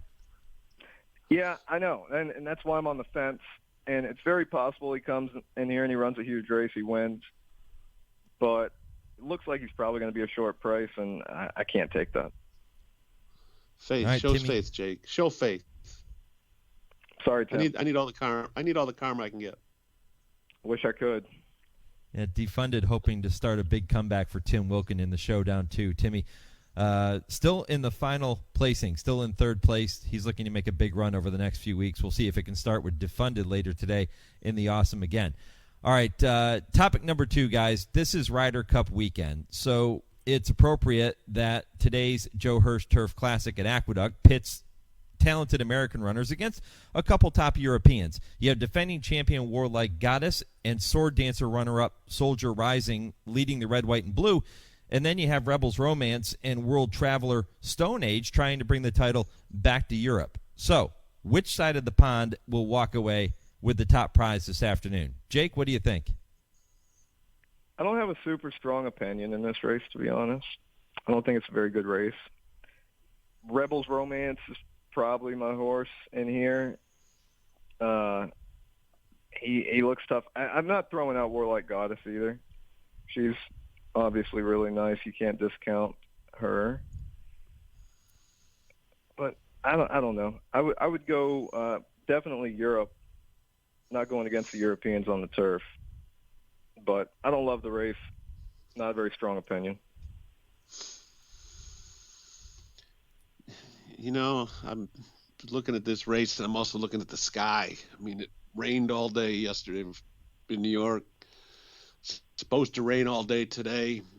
I'm going with the Europeans. This is the kind of stuff they love to run in. I mean, Rebels Romance was a winner in the Bowling Green until clipped heels and went down.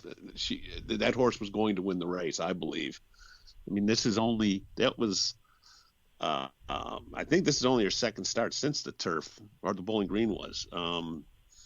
So there is some things to, throw some caution to the wind, but I just think that horse is really phenomenal. Warlike Goddess, been a big fan of Warlike Goddess. She's beaten the boys before. Her last 2 starts, she's lost. That's the first time that's happened in her career. I just think that Rebels Romance might have these over a barrel. And yeah, I agree.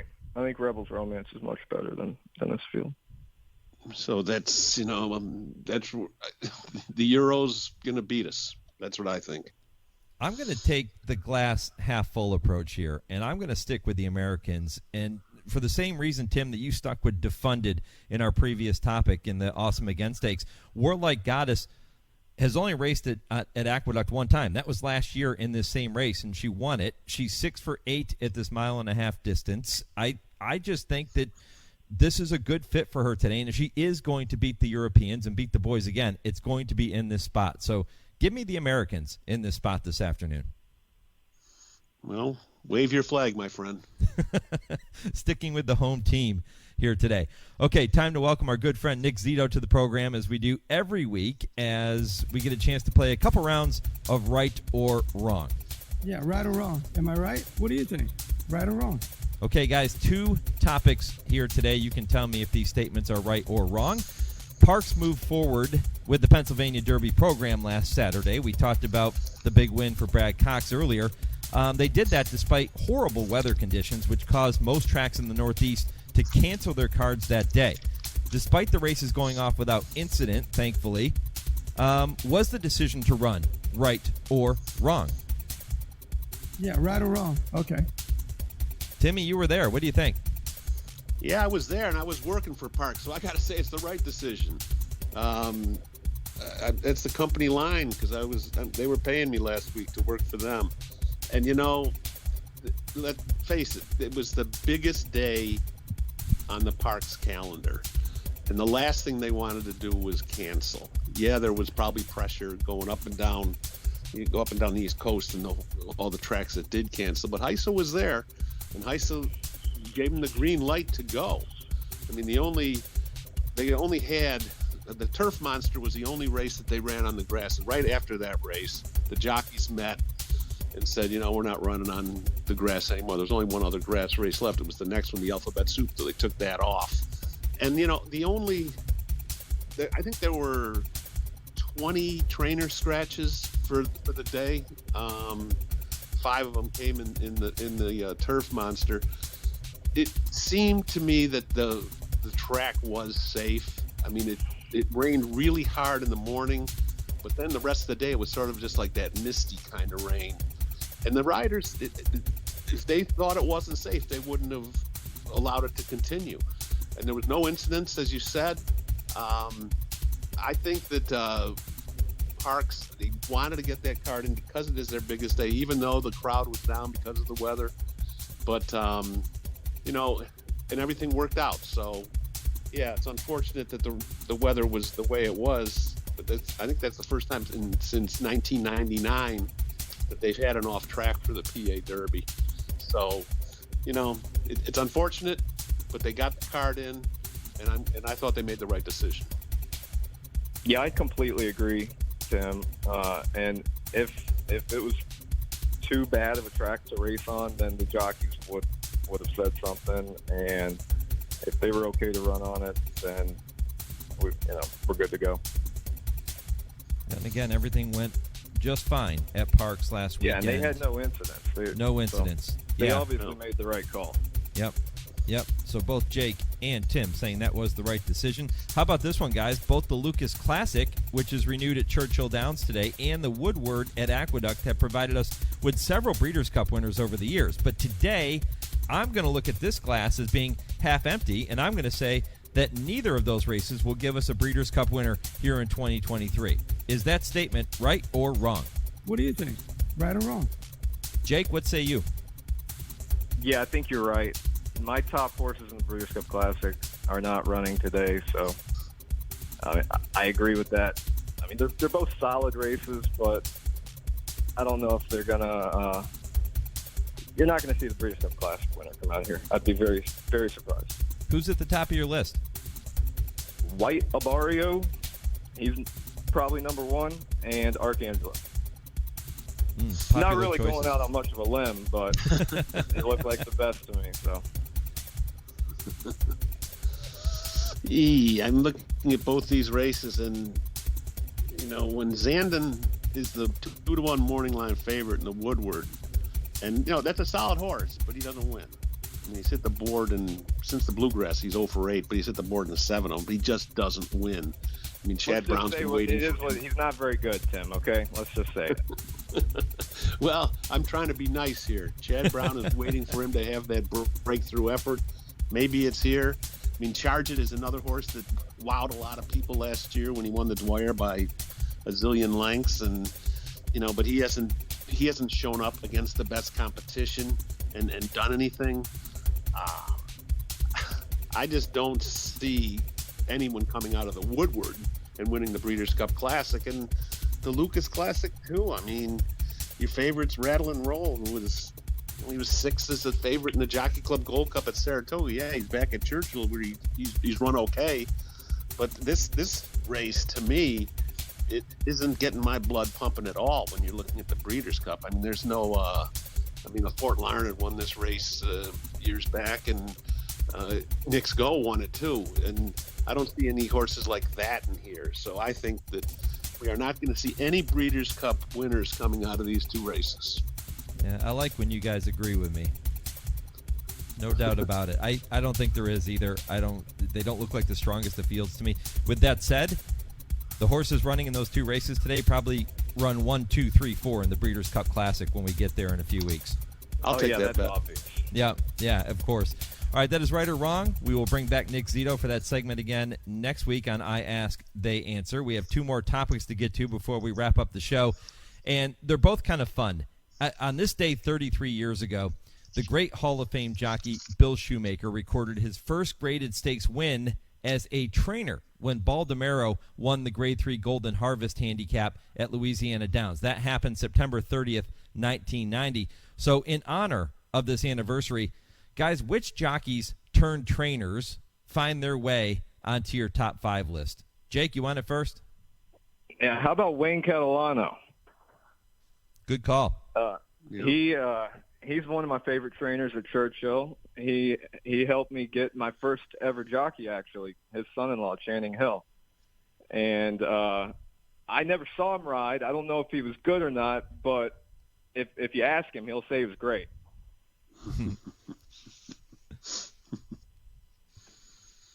That's all you got? I got some. I mean, I don't know. What about Steve Asmussen? He was a jockey there for a while. You know, that was one of the ones I had. That's a good call. Queued up. That's a good call. Am I supposed to come up with 5? That's kind of hard. It's like you're back in school, right? I don't know if I can come up with 5. Your dad would have given us 10. No, he wouldn't. Yeah. No, he actually I hates. don't know. He hates rankings. He hates lists like this. So he would have just thrown out a couple of names, and just like Wayne you, Catalano's the apple a good doesn't one. fall far from the tree, Jake.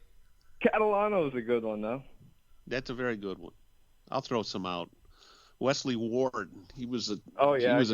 He was a jockey before he got too big, and we know he's had a really good training career. This is going way back, though. This is before any of us were around. Johnny Longden is the only person ever to win the Kentucky Derby as a jockey. When he won with Count Fleet, when he won the Triple Crown, he won as a trainer with Majestic Prince in '69. So I'm putting him in there. And here might be a stretch. Put Bob Baffert in there. He was once a quarter horse jockey when he was a teenager. I don't know if that counts, but he actually got on. He was on a horse. I'll count that. I think that's right. We can I'll count give you it. another one that you guys haven't come up with. How about Art Sherman? There you go. That's a good one. Yeah. He was the exercise rider of Swaps, wasn't he? Yes. Yep. I mean, yeah. And there's plenty of others. I mean, Angel Cordero trained, but he didn't have a great training career, but he trained. There's a whole bunch of them. But as far Mark as Guidry trained for a while. I'm impressed, Jake, that you came up with Asmussen because he was on my list. Yeah, no, he's a good one too. Yep, no, it's a great call. Yeah, so many top trainers that we've seen over the years have started in the saddle, which is kind of cool. And again, this is the anniversary of Bill Shoemaker recording his first graded stakes win as a trainer, certainly not as a jockey. There were many of those too. All right, one more topic, and this one comes via email from Steve in South Carolina. And again, if you have a topic you want us to include on the show, email that to me, Mike@horseracingradio.net, and we will get it worked in the weeks ahead. We love hearing questions from our listeners. So, Steve, here's your question. Everyone knows that about the great rivalries like Alley Dart and Affirmed, but Steve wants to know, what are some other great rivalries that didn't get as much attention? Timmy, what do you think? Well, I'm going to leave the obvious one for Jake because I know he'll come up with it, so I'm not even going to mention that one. But I'm going to start with a couple. Seabiscuit and War Admiral, 1937. They had that big match race that captivated the country. It was only the one time, but it was when you have horses like that captivate the nation like they did, that's a rivalry. There's another one that these two horses never even ran against each other, but it was a rivalry. Zenyatta and Rachel Alexandra. In 2009, it was everyone wanted them to run against each other, and there was, it was the East Coast versus the West Coast, and everyone had an opinion on who was better, and that was good for horse racing. And Ali Sheba bet twice, in '87 Triple Crown. That was fun. Sham Secretariat in the early '70s when Secretariat beat him in Derby in the Preakness. I think Sham finished ahead of him, though, in the Wood, but that was the only time he ever finished ahead of him. Those are the ones I got. So, Jake, I know you know the one that's left. Are you talking about Sunday Silence Easy Goer? Absolutely. Slam dunk. Well, yeah, that's the obvious one. There's been lots of good racing rivalries, though. I don't know if I can think of any that haven't gotten very much attention, but I was also going to mention the Zenyatta-Rachel. That was one of probably the best rivalry I can remember. Mm-hmm. And they never raced against each other. But yeah, like you said, they never ran against each other, but it came close to happening a couple times, if I remember right. And everybody wanted it, and everybody argued over who was better, and they still do. Another really good rivalry that was one of my favorites was Harv de Grace and Blind Luck. Good call.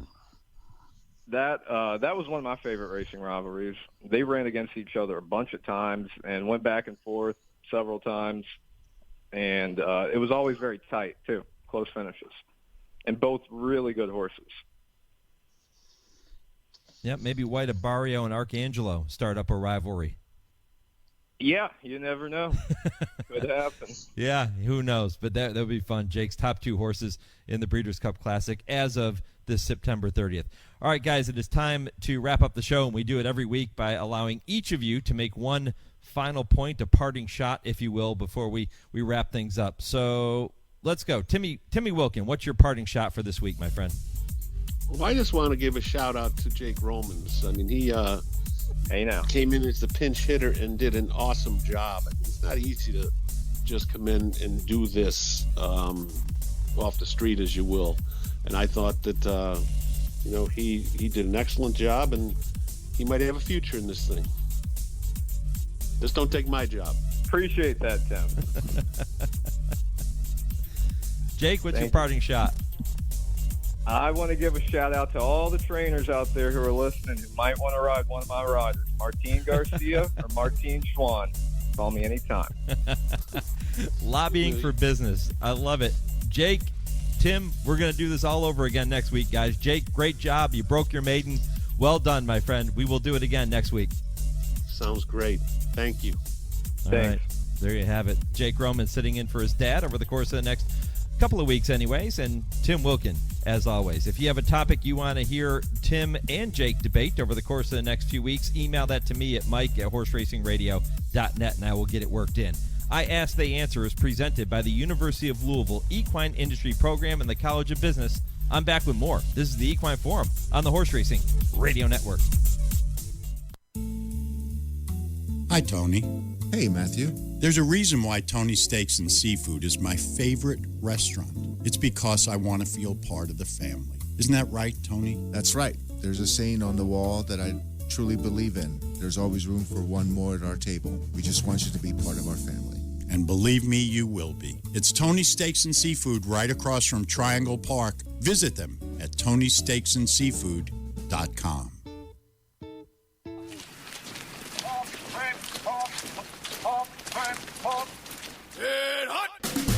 My battle buddies and I attended the NHL Stadium Series at Yankee Stadium.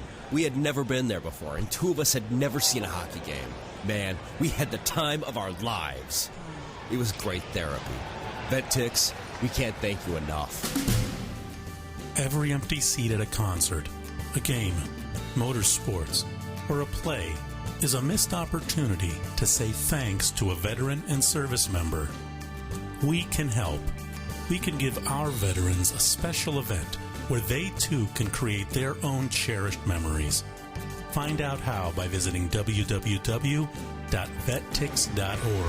That's www.vettix.org. Find out how you can make a difference in a veteran's life. James Brown and Bill Cowher welcoming you back to Dennis Melvin's house. It's time for the Midnight Snack Run. This is one tricky obstacle course. Sticking to healthy habits in this kitchen is going to take focus and determination, but it can be done, JB. He's already entered the snack part of the course, and he's eyeballing a jar of chocolatey candy. That is tempting right off the start. Uh-oh, he's reaching, Bill, but he pushes it away. Great stiff arm. He's approaching a plate of delicious-looking iced cookies. Oh, Dennis, you only want one of those. He blows right by him for the apple. Oh, the fridge. It's make or break time, JB. He stares down some rich-looking treats.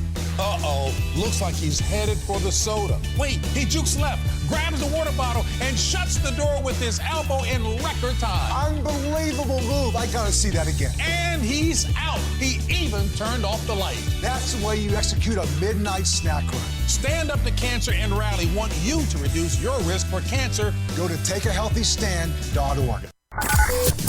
Thursday evenings, 6 to 7 p.m. Eastern, is the Brisnet.com call-in show. It's your chance to call in and let the Horse Racing Radio Nation know what's on your mind. Call us at 888-966-HRRN. That's 888-966-4776. And discuss the topics you choose in the world of thoroughbred racing. The Brisnet.com call-in show on Sirius 216, XM 204, and streaming live at horseracingradio.net.